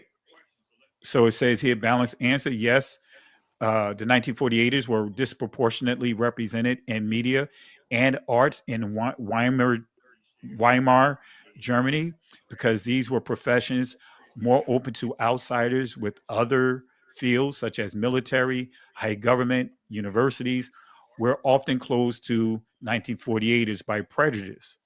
And then it says, no, they did not control or monopolize the media. Right. So I went on and, came back here with this article. Right. I started off by saying there's an old saying where there's smoke, there's fire. Title, Who Runs Hollywood? Come On by Joel Stein, a Jewish journalist, right? To just what you posted. So, of course, it came back with the same thing, right? Saying context matters, satire with his historical echo. So, this is what you already pointed out. And it says here, so was he wrong? In literal terms, no.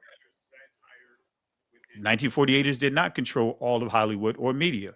However, 1948ers, individuals and families have historically held prominent positions. You see the contradiction right there, right? Right? Yep. When you hold prominent positions, you control. Right? So I went down, and this is what it pointed out.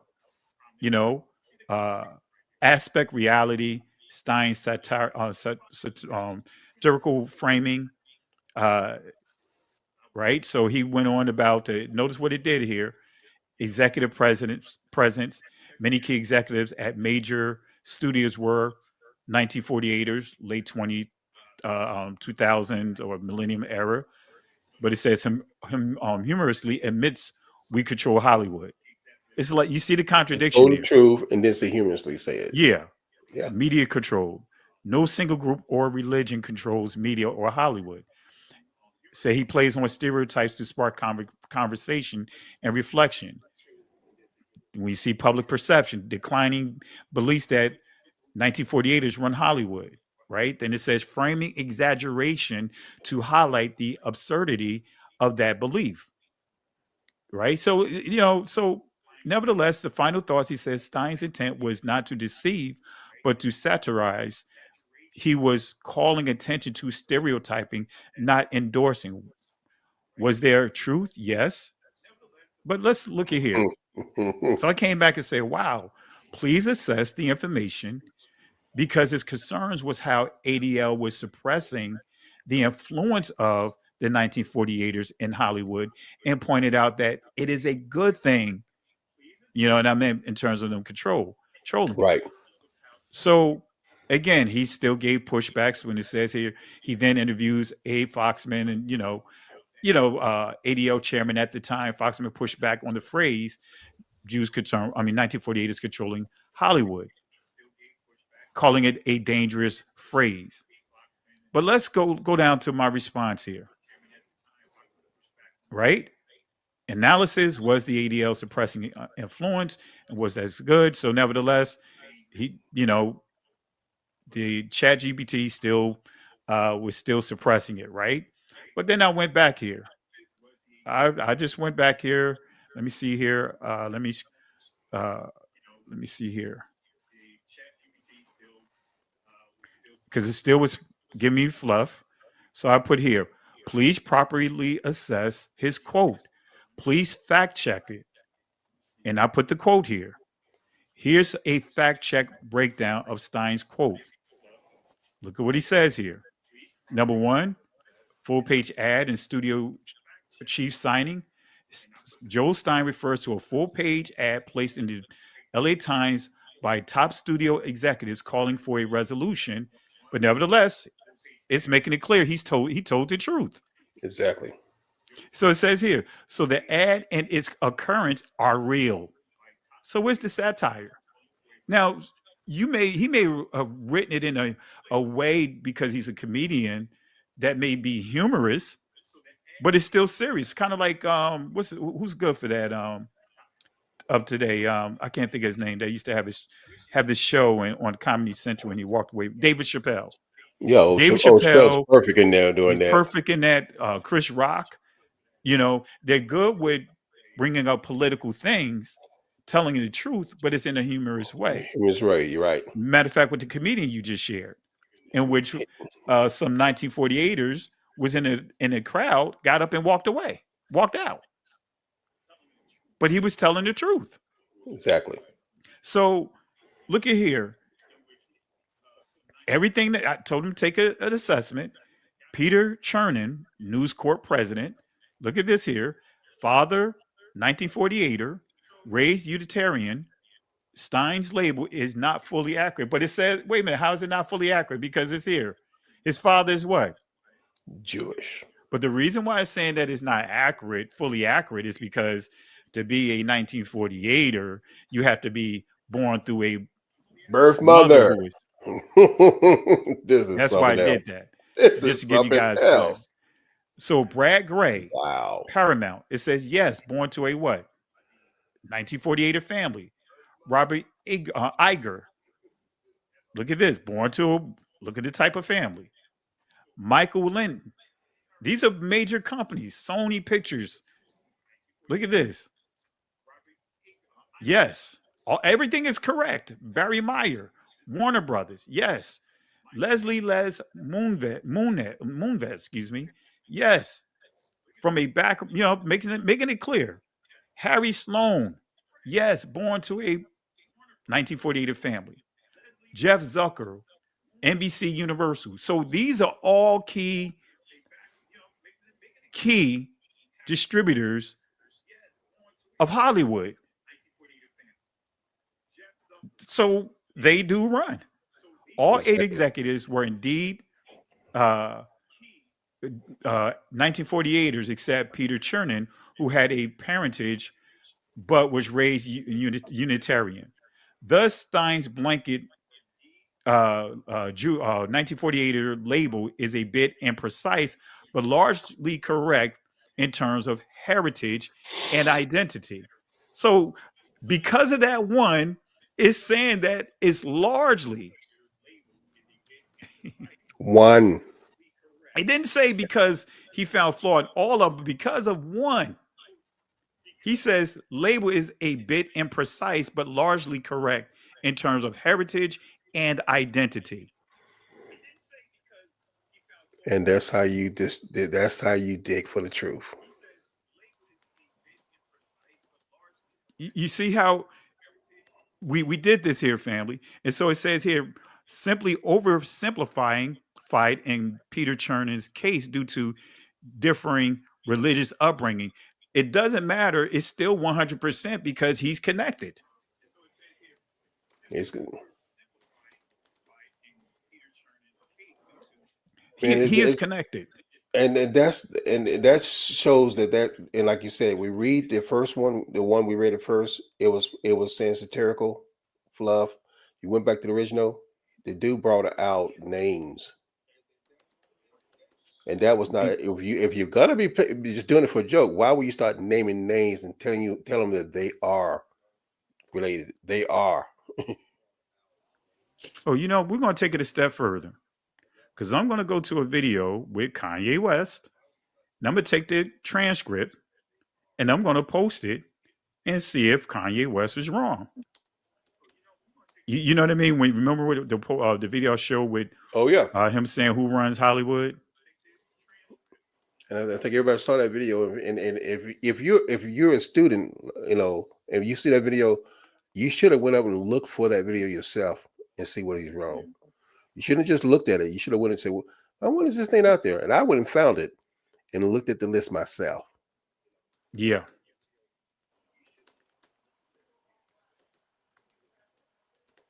And so let me go to the transcript here, and I'm going to copy this transcript.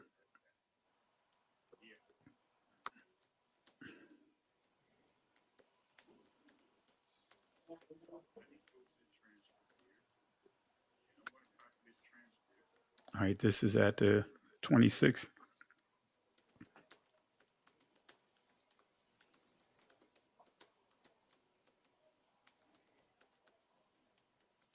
So, family, this is why we do what we do.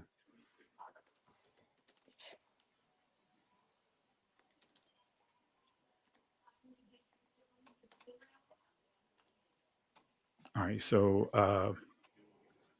I'm just. All right, matter of fact, because in that video, I even have what's his name, the racist guy. I know you're talking about the comedian Michael Rappaport. Yeah, Rappaport. Yeah. I know he can't stand me, boy. I don't know if I told you, Vlad even posted on my video. He let it know he can't stand us. He called us Yeah. name. But I mean, the reason why I say he can't stand me because I keep playing like Dr. Michael Brown. Yeah, you keep. I know I'm under his skin because Sister Carol said that she loved him, so I just had to keep playing his videos. Sister Carol must really be. She must have dozed off. I'm listening to you. Because she didn't give no response. I was like, wow, she let me get away with that one? No, because I'm over here. I'm fighting with Claude on my laptop. That's why. While you guys are talking, I'm over here typing on my laptop. Okay, so what I'm going to do, family, I'm going to upload a transcript from a video, and I'm going to ask it to analyze it, and more specifically, Kanye West's and Michael Rappaport's comments. Right. So I'm going to upload it. No, just playing what he's doing. He took a video. You can get the transcript on your desktop, copy it, put it into a file. That's that information you said I found by doing this. Yeah. And so this is the video that I copied the transcript from. And you can see me copying it here. And I put it into a text file and then uploaded it so that way it'll be easier for ChatGPT to assess it. So what I'm going to do, I'm going to take the link. I'm going to place it here. and I'm gonna put the title. All right, let me do it again.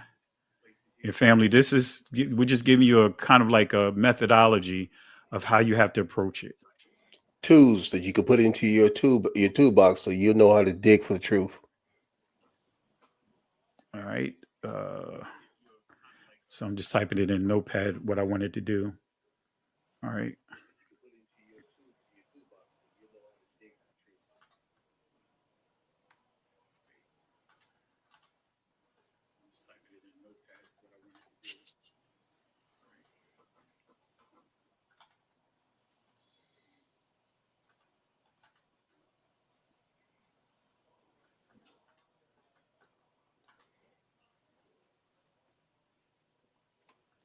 All right, so let me see here. I just put it in another link. Now, let me just do it here this way. All right, here we go. Let's see what happens.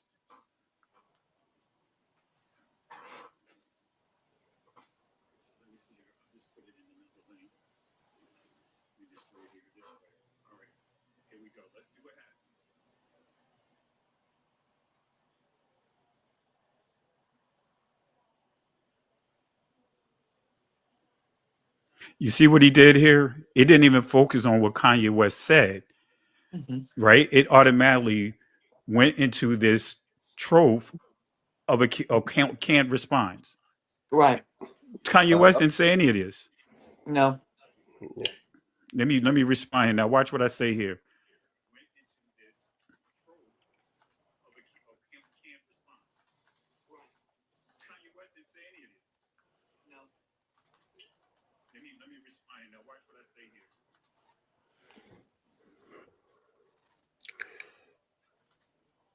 What you post was canned response in the video and transcript. Kanye West respond to the question.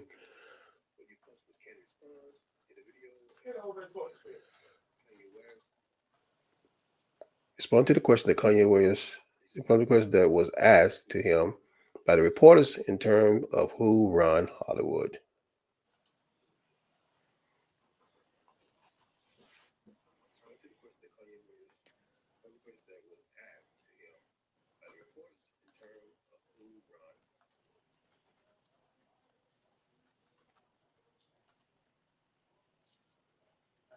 Take my nails out. Please assess his response and the reporter's response.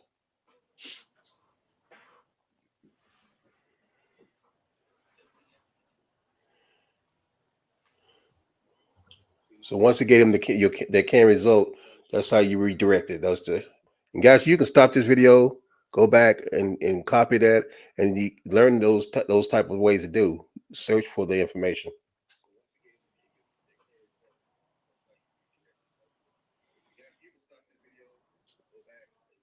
See how it went back to here? Uh-huh. Now watch what I do.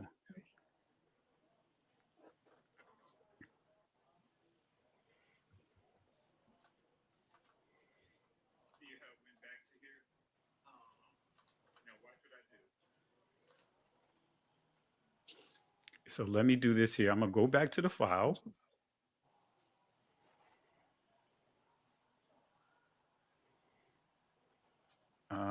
Let's see here.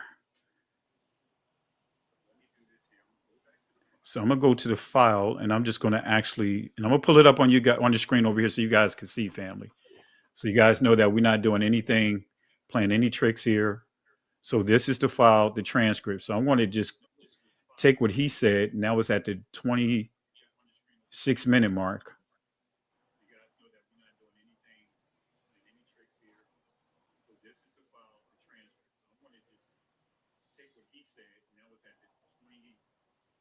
All right, so we'll start. Where is it? And then I'm gonna post Michael Rappaport's response.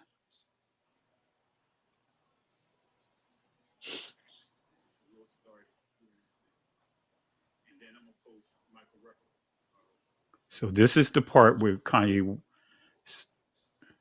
made his.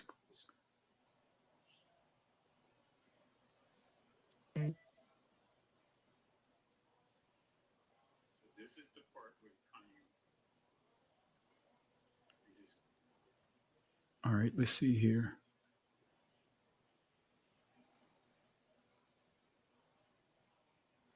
Or just tell it. Just tell it where to start. Yeah, I just wanted to just copy it in here just so that people could see it. I'm just looking at it too where it starts. Okay. So like you done it a couple times, right, Sister Carol? Oh, yeah, I do this all the time. Oh yeah. I'll see a video and I say, wait, that is that true? And I'll get the information. I'll go ahead and say, okay, let's analyze this and let's look for sources on it. All right. Go ahead. Yeah, I just wanted to just see where it started at.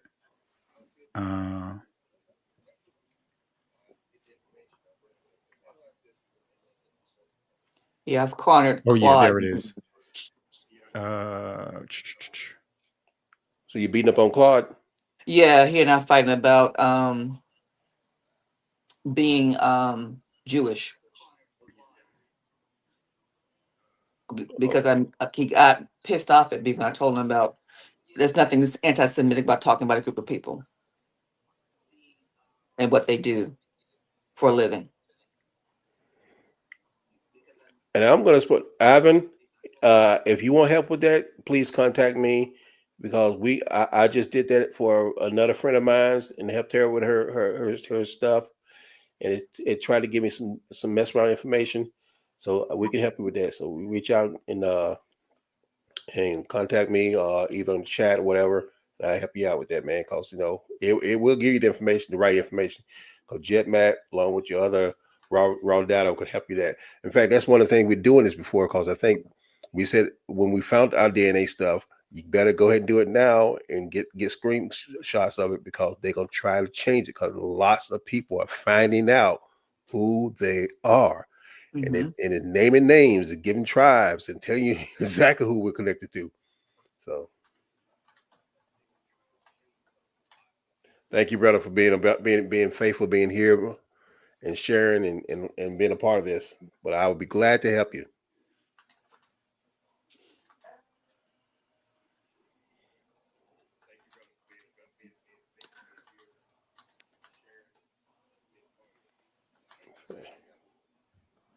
I'll put my email in there.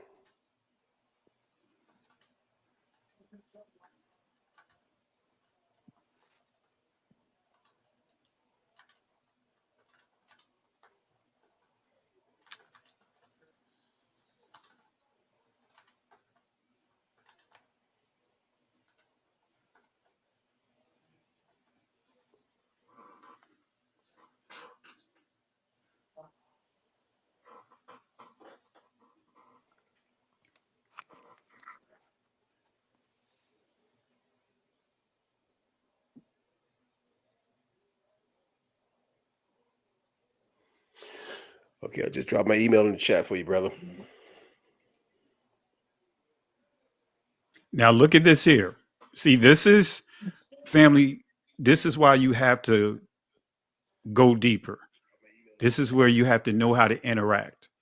So you saw how he was saying, how this tool was stating how, automatically went to the anti-Semitic tropes, and that Kanye West said nothing of the. It was all about just asking the question, who runs Hollywood, right? Right. So look at what it says here. So basically quoting what the reporter asked and all. So by the time we get down here, it says reporter reaction softens. Instead of pressing him again about regret, the tone shifts right into it says one interlocutor. It says locutor, excuse me.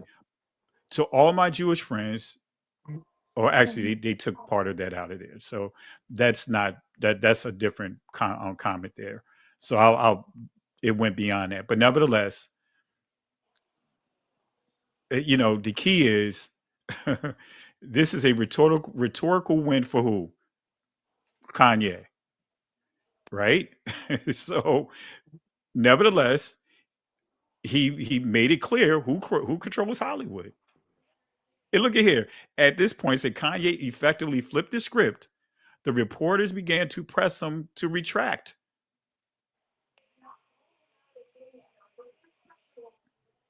Right? And now this is what I want to do. And let's see here. From the 29-minute mark down to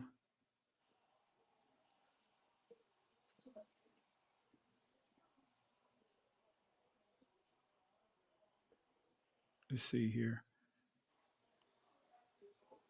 Hey, bros, I'm going to let you guys go. No. I have to. I'm going old school club house. They call it house music. It's not over. I have to go. No, I'm just messing with you, sis. We know you kind of, with all what with the jet lag and everything. So I know you Yeah, probably be running on fumes. it's kicking in hard now. I was fighting, but now I can't fight no more. It's fighting me to death. And it's winning. But I will continue to watch, but I have to go. I'm gonna have to go. Got you. So Shalom friends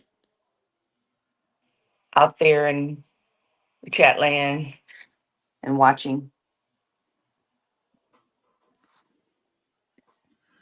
Let me see here from and I ain't gonna hold you guys up as well, Berean Scholar. I'll just put this in. I ain't mean to hog this like I'm hogging up the discussion from the 29:05 to the 30.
All right.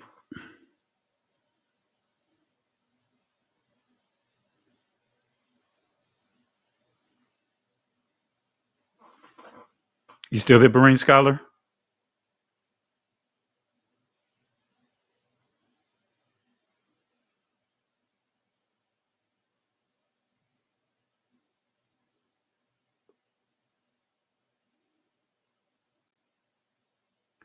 Are you guys still there?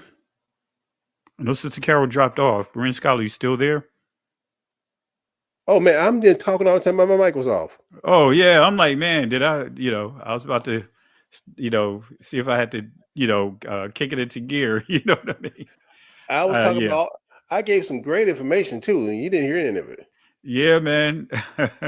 So, brother Ivan, I hope I've dropped my email in there. If you want help, please shoot me an email. We'll help you with your DNA thing. I bet you didn't hear me say that because I didn't. my mic was off. So, you got it. So family, and I just wanted to post this here. Well, I'll read this real quick. Brent Scholar, you saw what I did earlier, right? Yep. About how it changed its stance with Kanye West. But look at this. Now I posted for it to read, focus on this minute mark from the 29.5 second to the 30, point 30-minute 2 second mark, to focus on the comments of who Michael Rappaport's. That's why I wanted to make sure Yeah. it understood that Michael Rappaport, he's an Ashkenazi 1948er actor, and he admits that they do run Hollywood. So look at this here. Look at how the response, and he puts it here. So it says here, admission. Rappaport openly acknowledges the stereotype. We control all the money. We control the media. He frames it not as a sinister conspiracy, but as a badge of pride, attributing it to 1948ers' talent, resilience, and intelligence. This is significant because it mirrors Kanye's earlier claim, but reinterprets it positively. Is that's on your end? I mean, Yes, I am earlier. Just went off my end. okay. ChatGPT is I getting upset. I I was like, think you got I ChatGPT think. sounding alarm. So it says here, shift in tone, where the reporters early accused Kanye of anti-Semitism for suggesting Jewish media control. Rappaport embraces the idea, showing the double-edged nature of stereotypes, offensive when used by outsiders, but sometimes reappropriated by insiders as pride. Problematic. Rappaport ends with a racial slur. This not only undercuts his moral stance, but also reveals the racial undertones that's often surface in these debates. His statements ends up flipping the accusation of hate back onto black critics in a way that reinforces anti-black racism. So going back here, I did all of this to show a point here, right? And this is where I'm going to put my final point.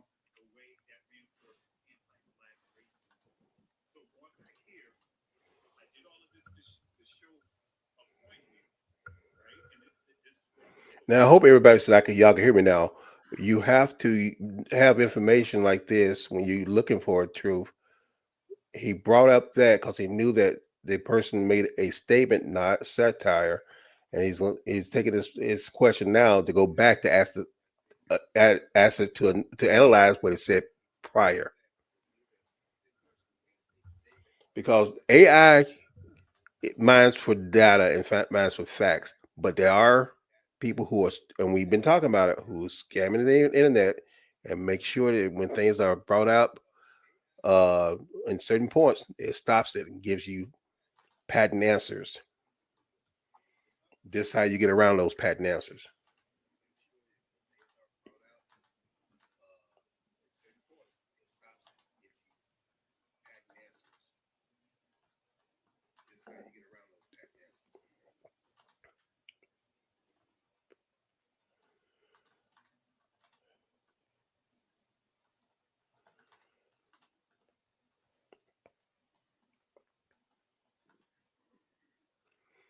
That's a good question. My point is that you pointed out that the individual article was satire, but everything says it was true. But Kanye made the same statement, improved more sources to the reporters that caused them to change their stance.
Let's see.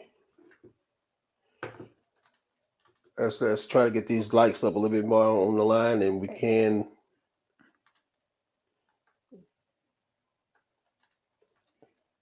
Thank the ones who already have done it, and please increase the shares so you can post this on your own social media so other people can hear this information.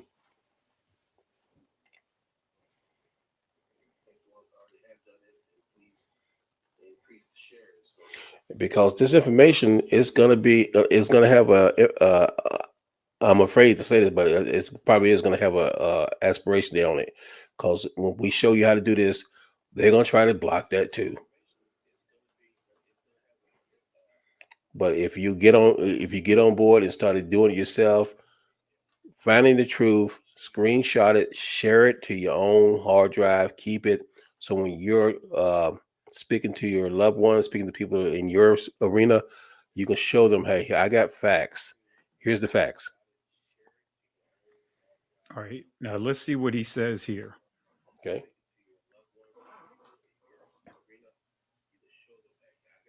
You're absolutely right. Came out with saying you're right.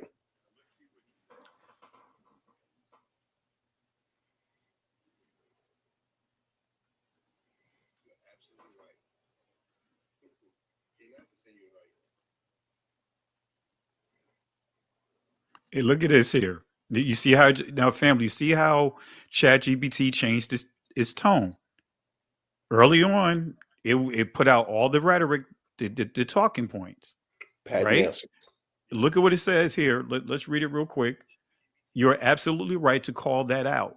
Thank you for pressing me on this.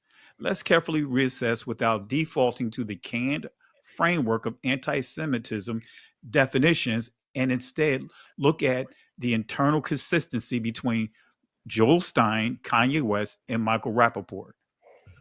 It says here Joel Stein, LA Times, what he said, Jews run Hollywood. He listed the CEOs of every major studio, all of whom were Jewish at that time.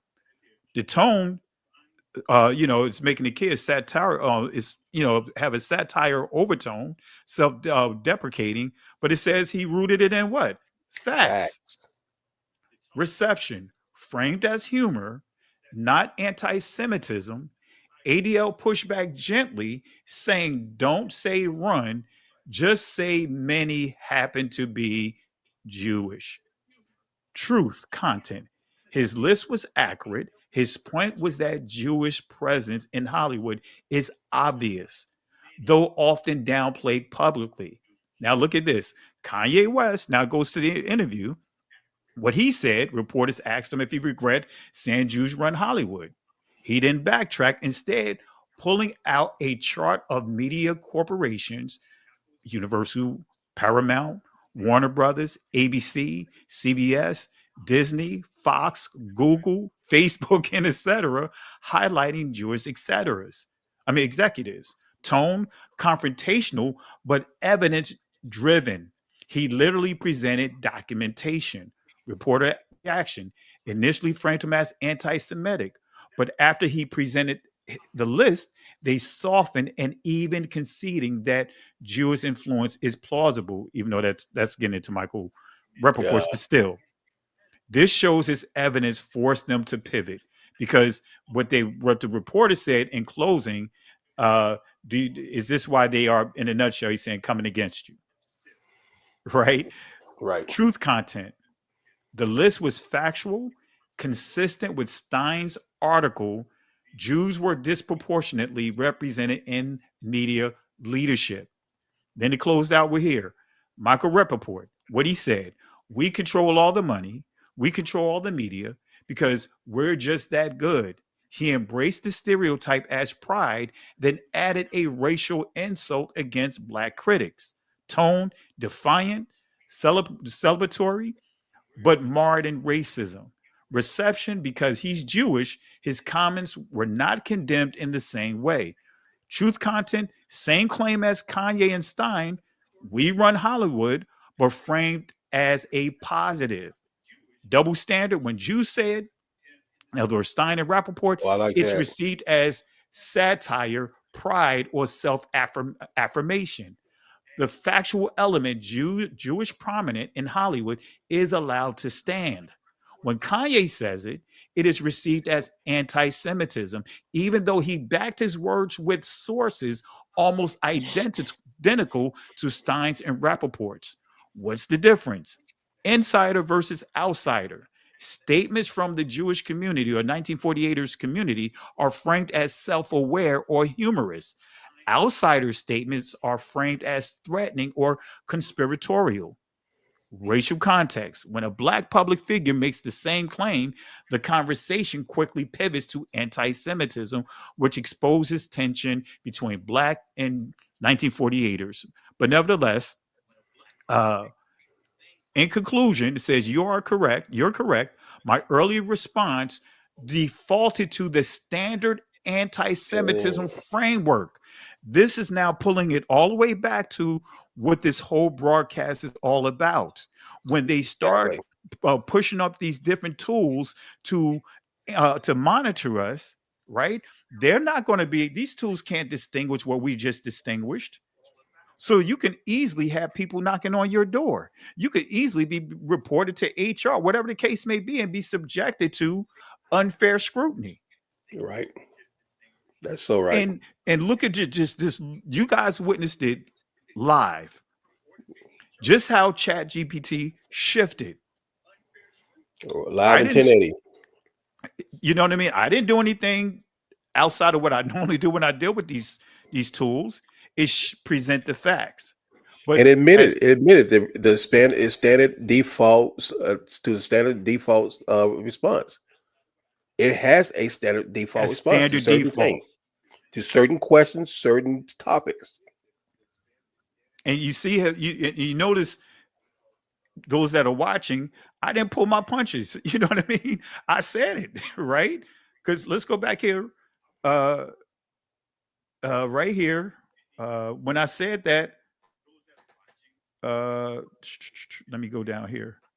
I mentioned it as it given default responses right here. Your response is a reflection of the double standard because you immediately defaulted to a predetermined assessment. So we already know they have templates and frameworks for this to basically, be any comments be matched against, compared to, so that way it can make a determination that through its algorithm, is this an alert? Do we need to send this up? You know what I mean? Do we need to have this go up to whatever channels that they have to further investigate us, invading our privacy? So that family, share this video. Yeah. Share this video because what you saw here is exactly what we're talking about. We didn't plan this to go this way, but it served a point because this is a prime example of why it's imperative for us not to sit and lay docile and say, hey, we just wait for the Most High to come back. In fact, at the end of the feed, I was sharing about the comparison to the what happened in Germany, what happened today. The last statement it made, it said, if the public resistance did not stand up, then this is something that could arise even here. So we have to be able to know the truth and know how to form the truth. Yeah, I wish you could share that link because everybody need to get that one. Play with that link. Yeah, matter of fact, I'll do it right now. So that's live. Getting the chat to share number one what it did, and acknowledge that your input is right, correct, factual.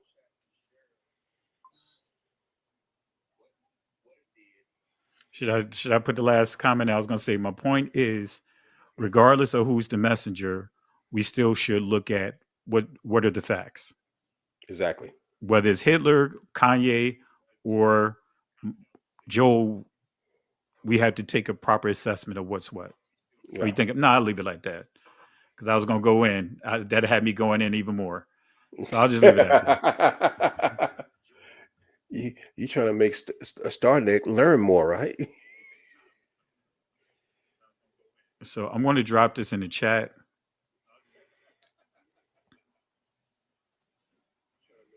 And I'll put it in the private chat for you as well. But that is something, guys. I'm so glad you did that, Pastor, because that's we know they're looking. We know they have this. They already had this. They already had the software to do this. They've been doing it for a while. This their MO. In fact, that's sort of state that, like you said, that what happened back in Europe. We got the whole conflict to arise. And in that book you got, in fact, if you get that book, and I know that book, I saw a documentary on that book. I don't know if it's the same one you had, but it also tells why certain things happen and who influenced it, and it points fingers. Best put like that. It points fingers. Yeah. And family, again, share this video because these are the type of videos that need to go out. I know that we like to hear a lot of ear candy stuff, but this is something that we need to, blow the horn, warn the people, because this is real, family. This is real. And we just got a live, on the fly demonstration of why it's imperative for us to be on top of what's going on, the information of what's going on.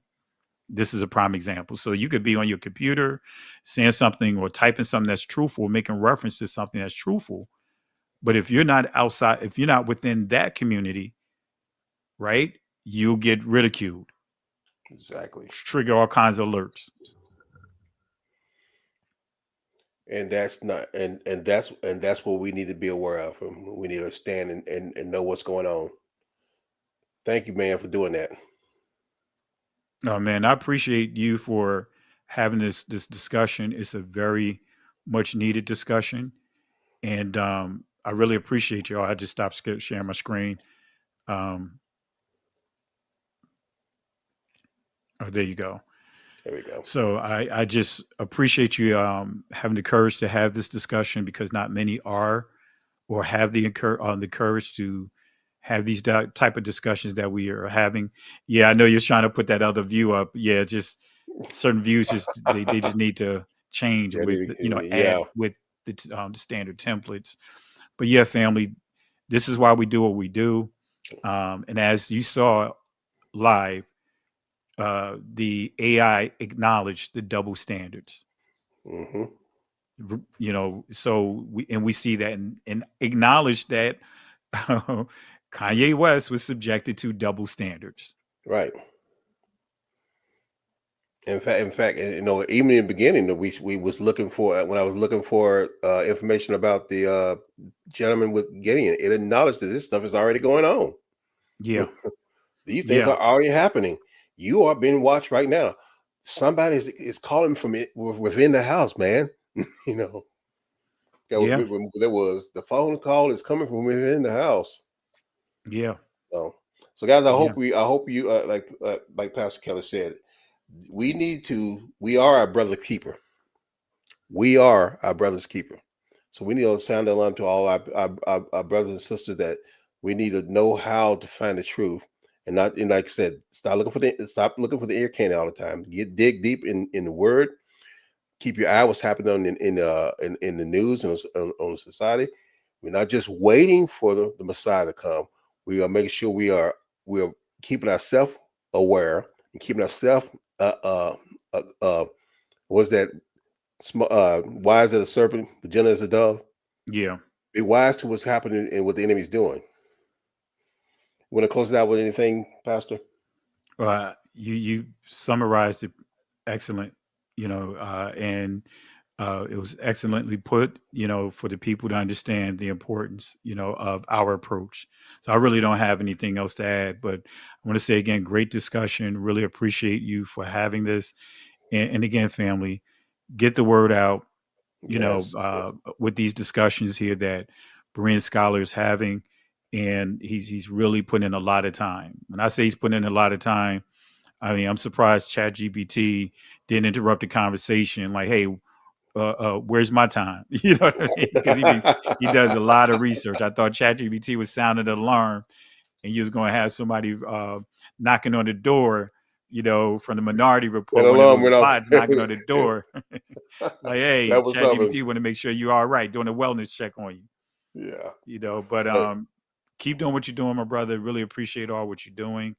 And you know, we're just gonna keep going forward, full steam ahead. Like when the enemy come in like a flood, we're gonna raise up a standard. We're gonna raise up a standard, and that standard is the word, the holy word. We're gonna raise up a standard of Yah's commandments, statutes, and laws. We're gonna raise up a standard of truth. So, and we hope you guys can take this journey with us. So, thank you guys for being a part of this. I want to just pray blessings on you, and we'll see you next time. Thank you, Pastor. Shalom, everybody. Shalom.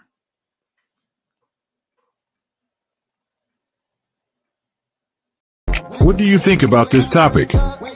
Remember to be a Berean scholar, as it is written in the book of Acts 17 verses 11 to 12. Now the Bereans were more noble-minded than the Thessalonians, for they received the message with great eagerness and examined the scriptures every day to see if these teachings were true. It's time to deepen your understanding and see your reflection within the sacred pages. Please click subscribe, and click the notification bell to stay up to date with the Berean Scholar channel.